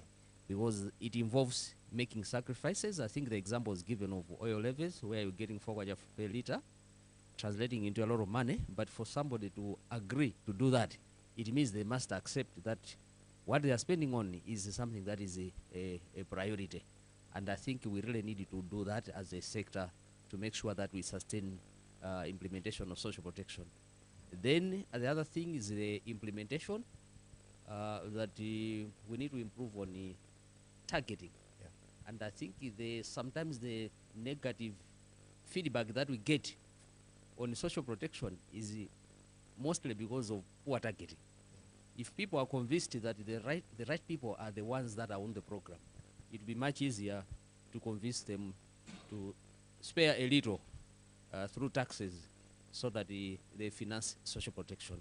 I think those are some of the issues that we need to do. Maybe another area that has not been discussed is to do with the social capital.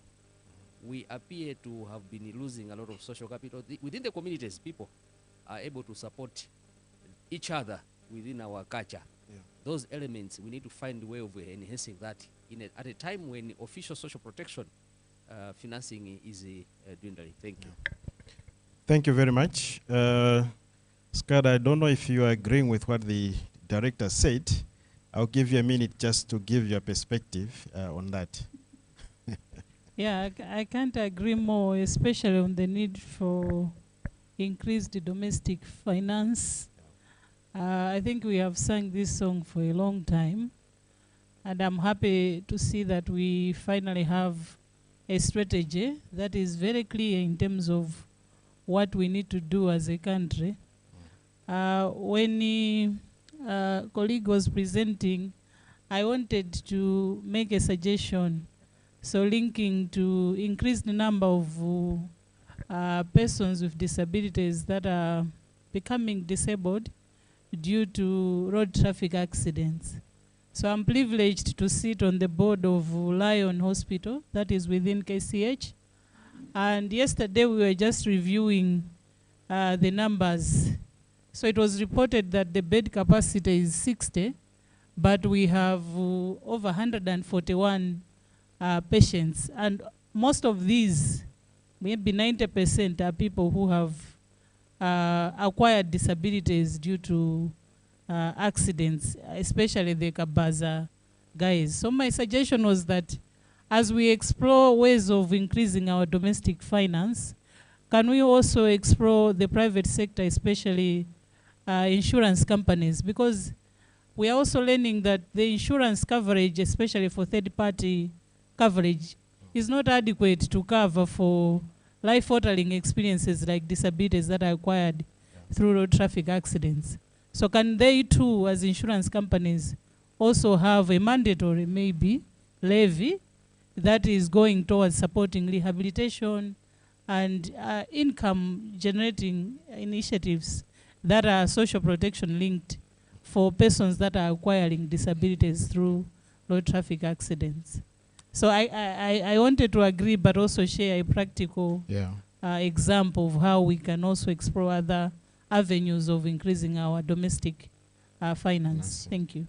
Thank you so much for those suggestions. And Patience, I know, she wants to weigh in from the donor perspective because we are putting on that hat now. And my question is, can you share us in terms of, in addition to what the Commissioner said regarding the domestic financing, but also what the Director said earlier on, from a more of a donor perspective, but also from ILO in terms of how you look at things, in terms of how Malawi, for instance, can move from reliance on external funding towards sustainable, state-led financing for social protection.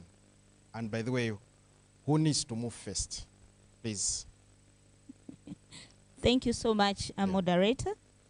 And thanks for this opportunity to make an intervention regarding the sustainability of social protection financing, the case of Malawi. And I think I want to join both Didi and the Commissioner in terms of saying that this is a song that has been sung for quite some time. And we are glad also, and we commend government for already going a step forward by identifying some of the innovative mechanisms that were presented. I'm not going to go into those because we actually share those sentiments in terms of moving beyond external funding, but trying to look inwardly to ensure that as a government we begin, or as a nation, we begin to sustainably take care of our population.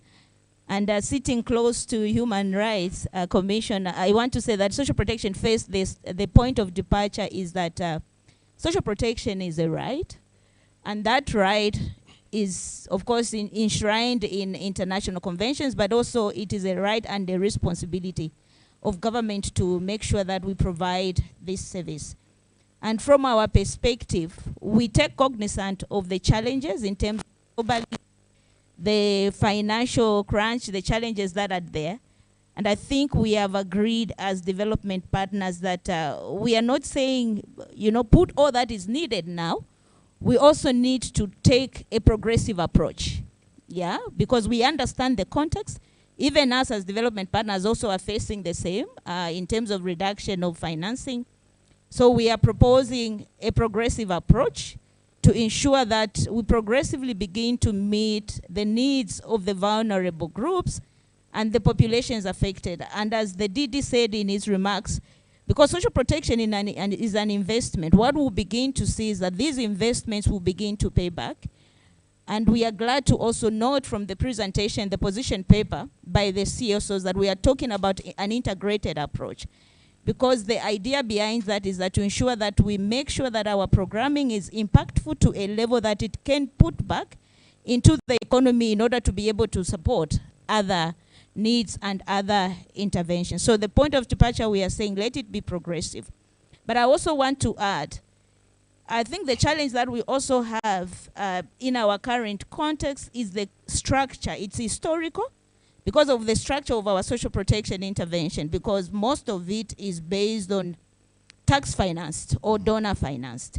So in looking at what are the other options that we should bring to the table, of course, the financing strategy highlighted the need for pension compliance, but we are saying that we go beyond that.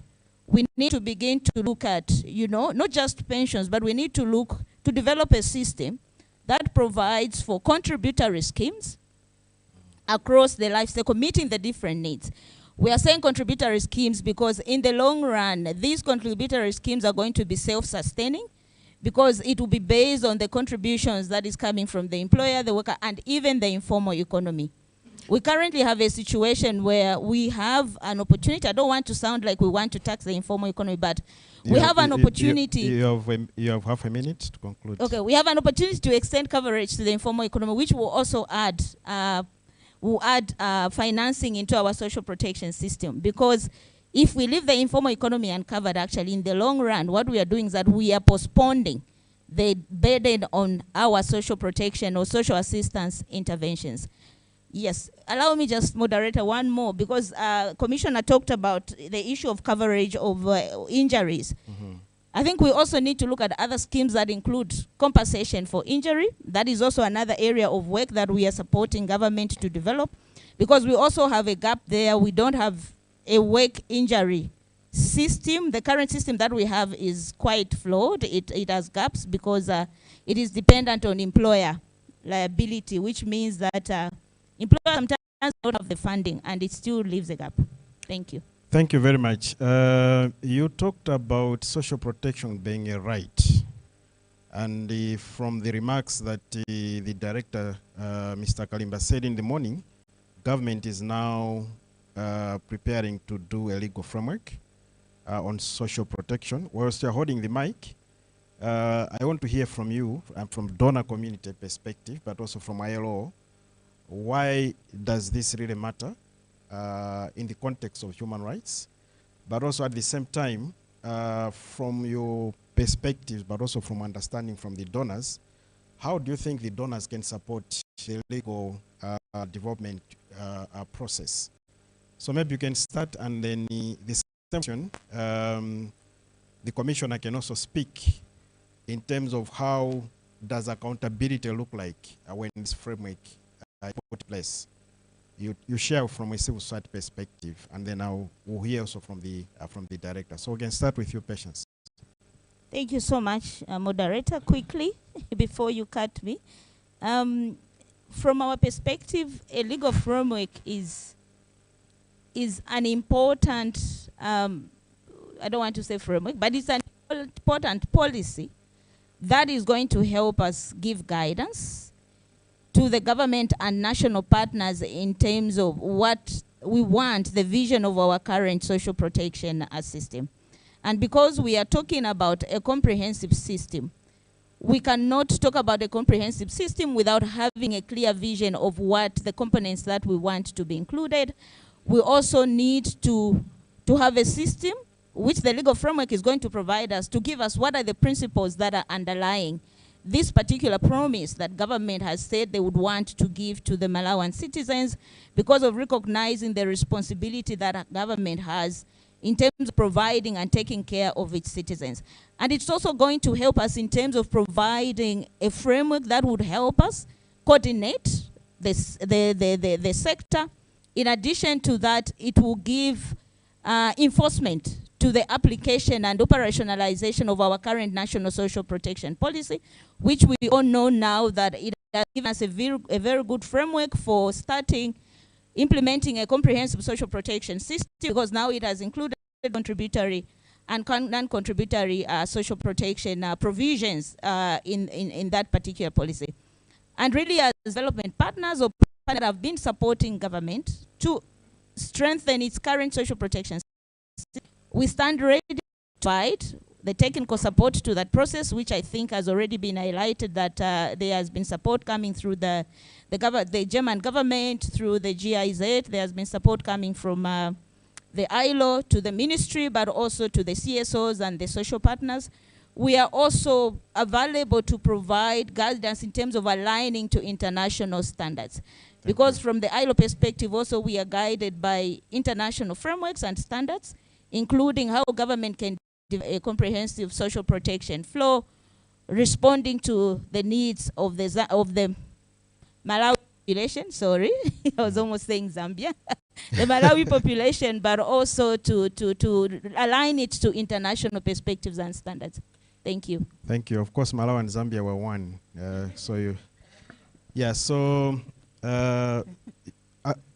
Please respond in terms of why this legal framework, but also how should the accountability mechanism look like within this framework, but most importantly also, what should be the position of the people with disability in this legal framework?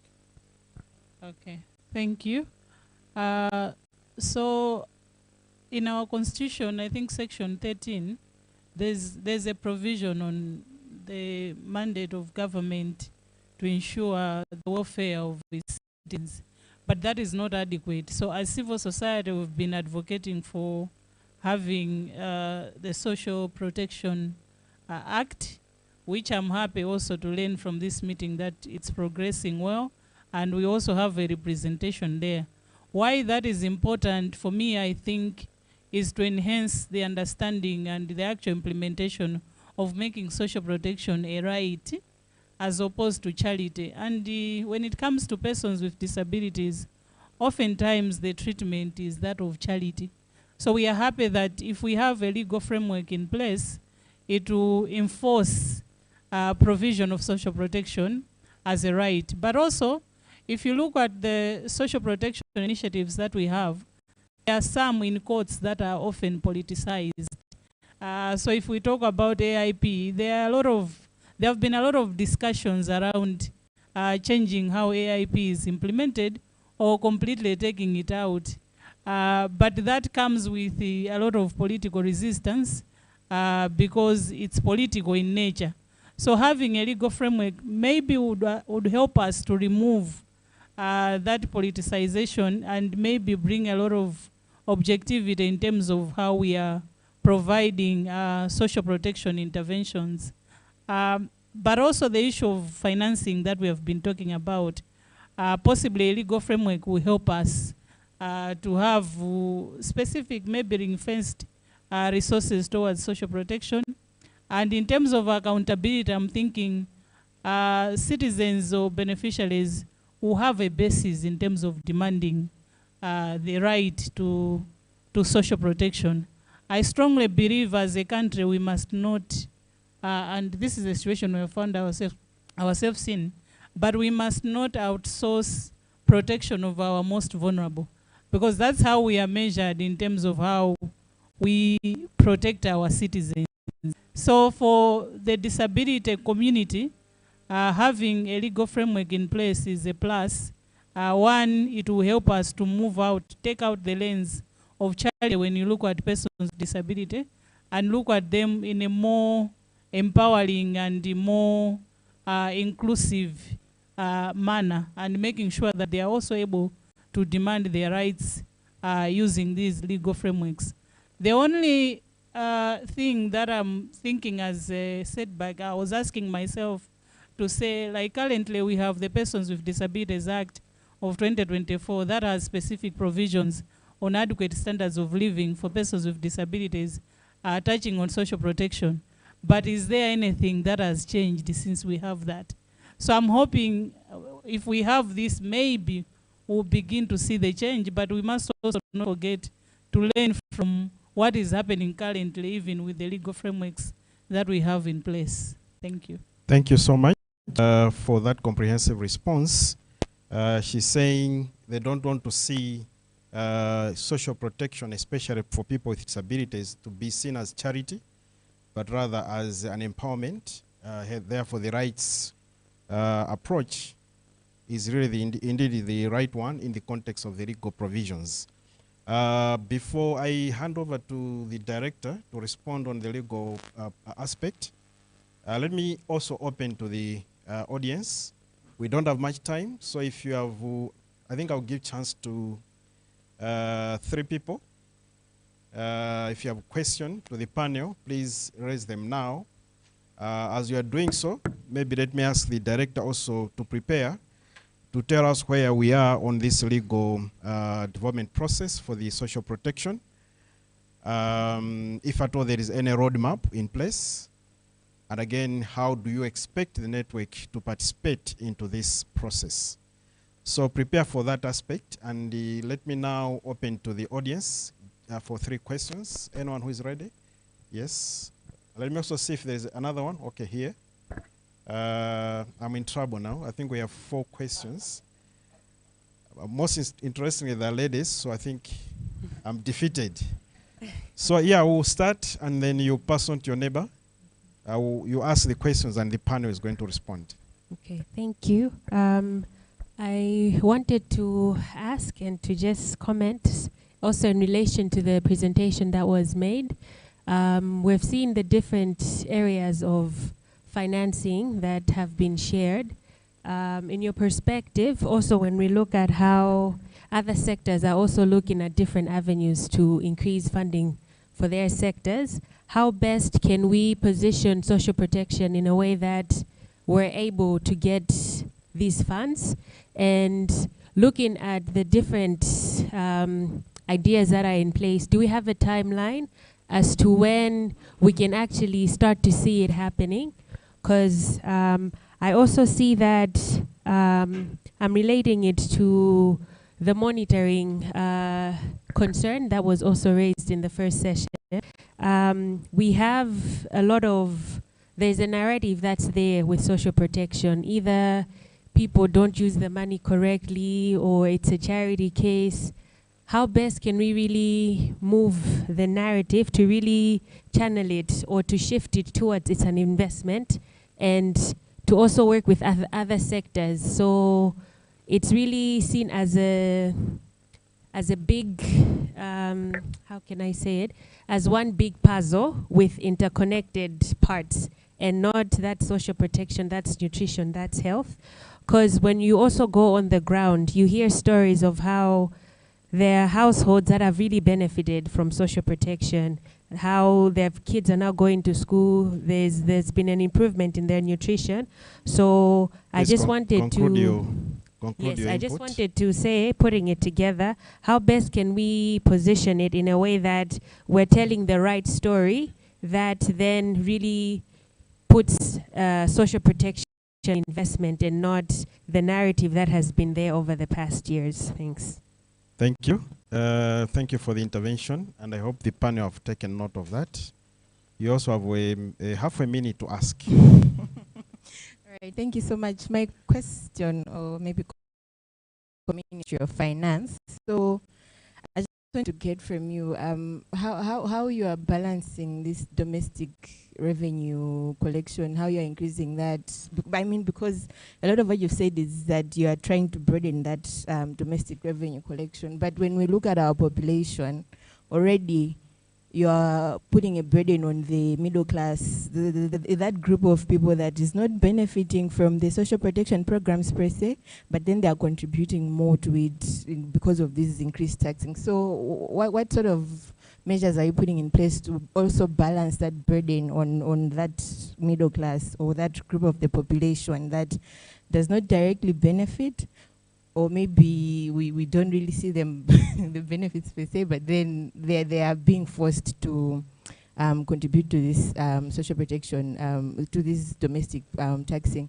I also wanted to see, to also get from you if there are, yes, now you have put in these measures of the new tax collection measures that MRI is implementing now, which I think room for the government to collect taxes from maybe the multinational companies that are out there, the investors also that are coming in with maybe in the mining sector and all of that. So maybe broadening those other options to reduce the burden on the local person, because I think already many Malawians are suffering with all these taxes. They pay the VAT and all of that, the fuel levies. I think when you look at the individual, the basic individual, it's already too much.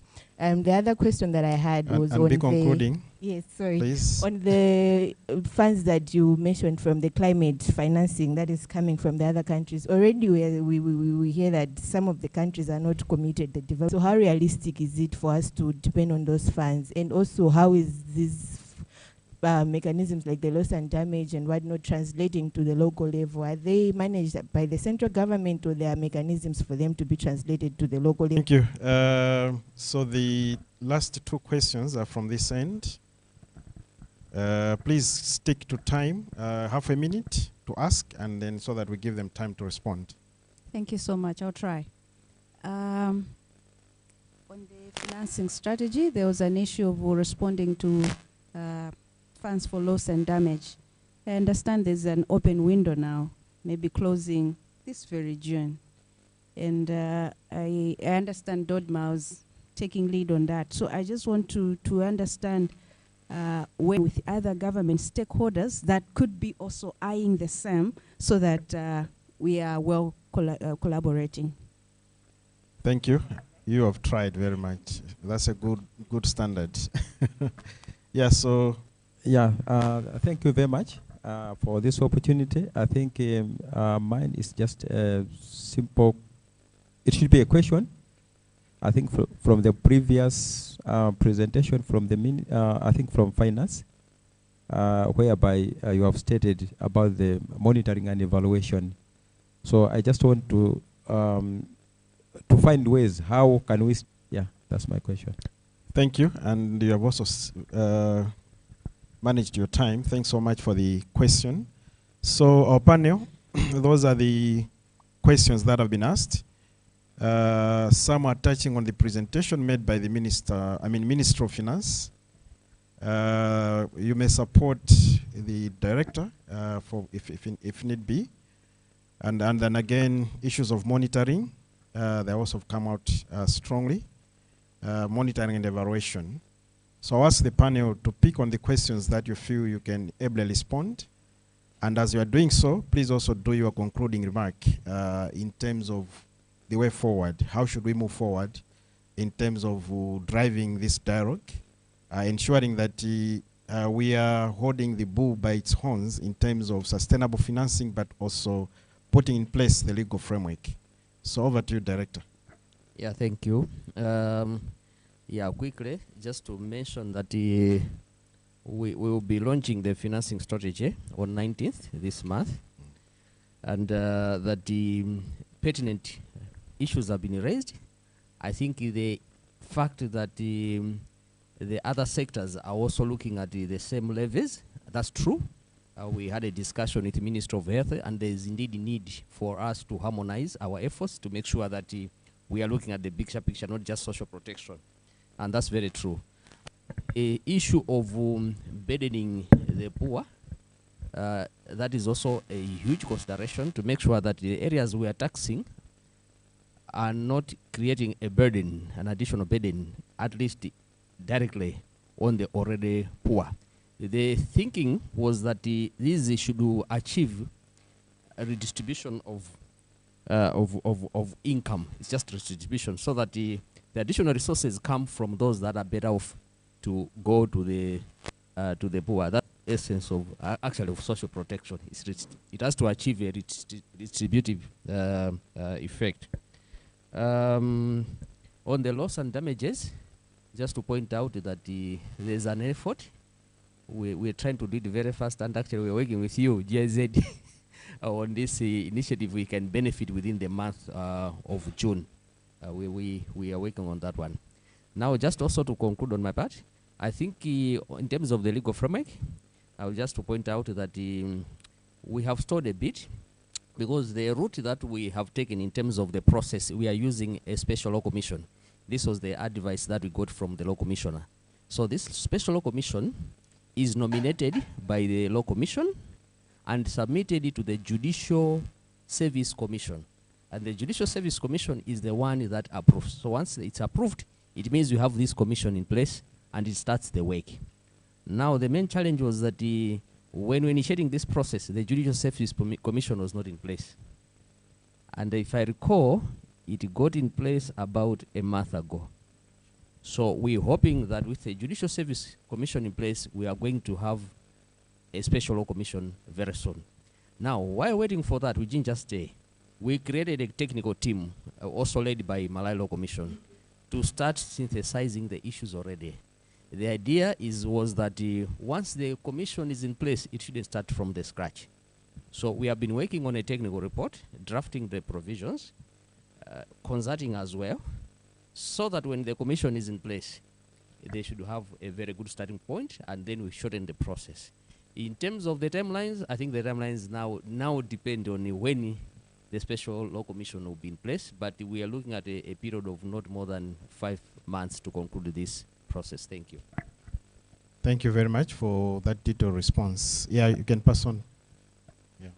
Okay, there was also a question on how we can make social protection enforce the rights-based approach and make sure that there's increased allocation of resources.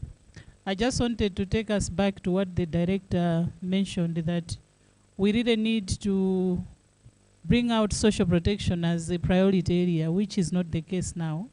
So even when people are talking about funding allocations, maybe it's the least they think about, because they are all thinking about other priorities like education, health, and all that.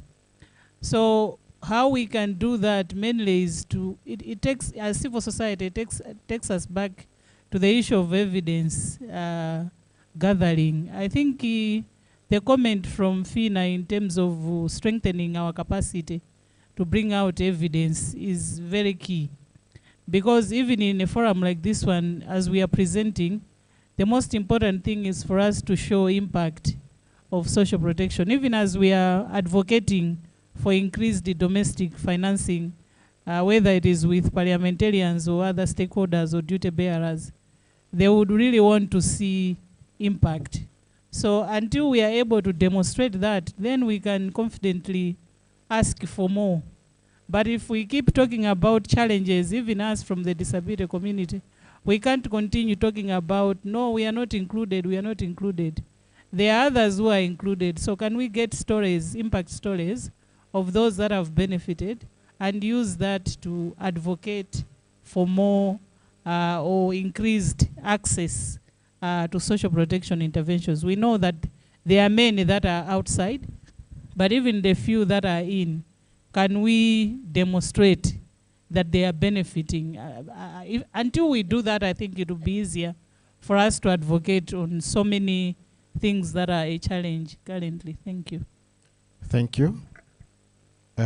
Patience, maybe as you'll be responding, can you also remember the question, how can we strengthen the monitoring aspect here? Thank you so much. Let me also begin by responding partly to the question on how do we position social protection interventions. Just quickly, I think in addition to impact evidence gathering, we also need to really develop integrated approaches where we promote cash plus initiatives beyond social cash transfer. What else can we add to that package?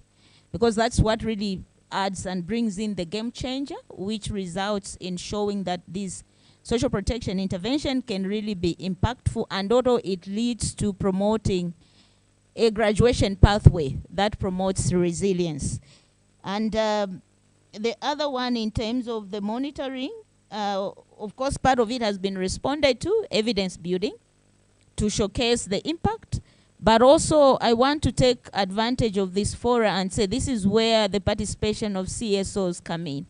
And I remember from the interventions, the presentation, I think there was, is it Didi who mentioned the community-based monitoring? Because we play a critical role, one, in sensitization, but also in really ensuring that the programs are working according to the objectives, and they are meeting the objectives and the impact.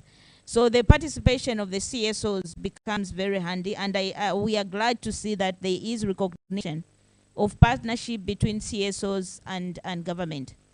because CSS can support government in really bringing out the evidence and monitoring and even alerting government to the red flags where some of the interventions are not really meeting the needs or they are not addressing, you know, the needs of the beneficiaries. So more engagements on monitoring, participation of the building, gathering, and even capacity building.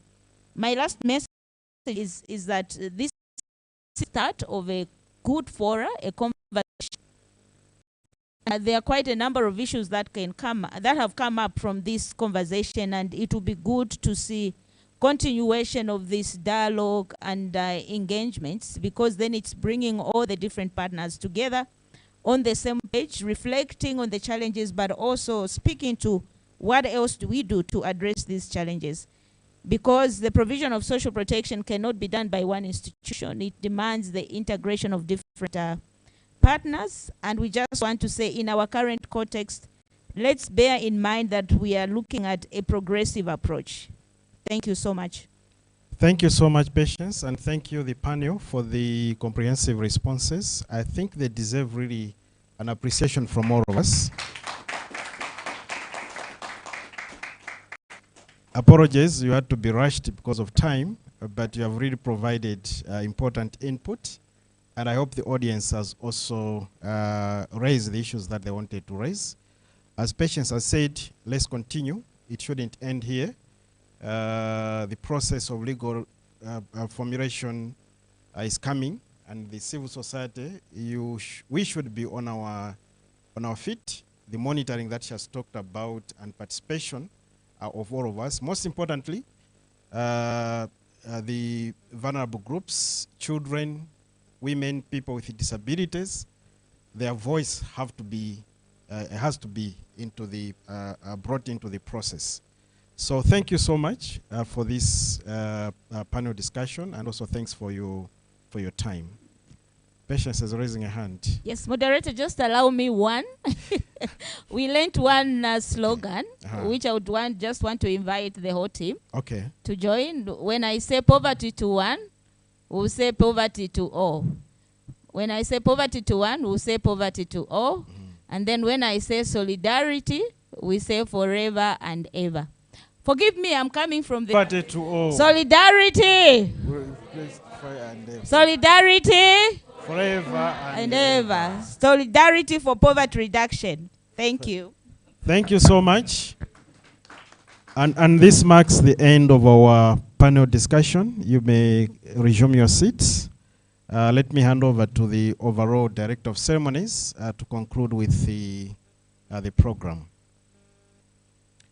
Thank you so much. Maybe Amon, you can take over.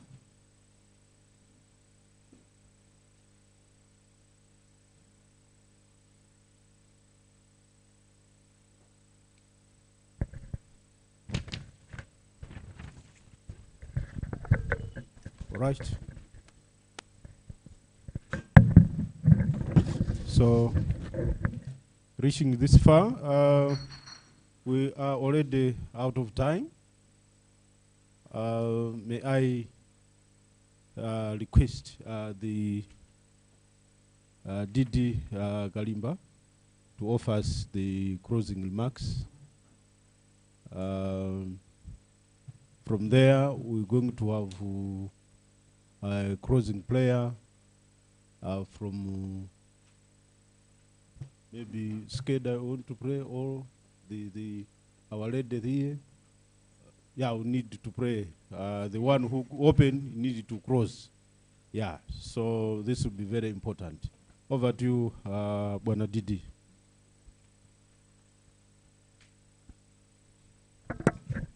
Yeah, thank you, Amon. Not to take too much of your time, but for me, basically, it's a appreciation for a very healthy, productive conversation that we have had. When I was coming to this meeting, I never expected that this gathering would achieve so much. And I would want to concur with the Patience that this is something that we need to be having more frequently. Some of us have learned a lot, and we see the gaps already. Things that maybe as a policyholder ourselves, we have not been able to reach out adequately. I think it was apparent from the conversations, and it helps us to see that, and it's so much appreciated. I wish all of us a very good afternoon, and the travel message to our respective offices or homes, whichever applies. Thank you so much.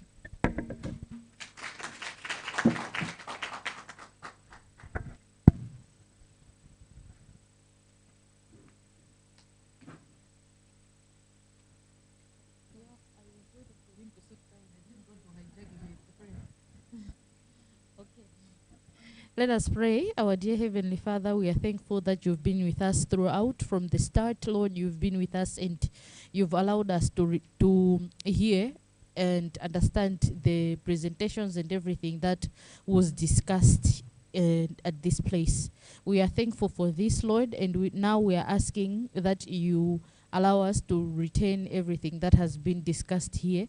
Every recommendation, every suggestion, every solution that has been formulated in this room should work and should be able to be adapted to work perfectly, so that the services that we intend to see working better should improve. In the name of Jesus Christ we pray, amen.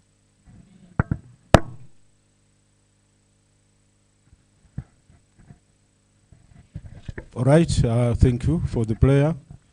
Yeah, so food is served where we are doing the photo group photographs. Then we just next door to where we were in the morning. So please wish you all the best. Enjoy the lunch. God bless you and see you next time. Thank you.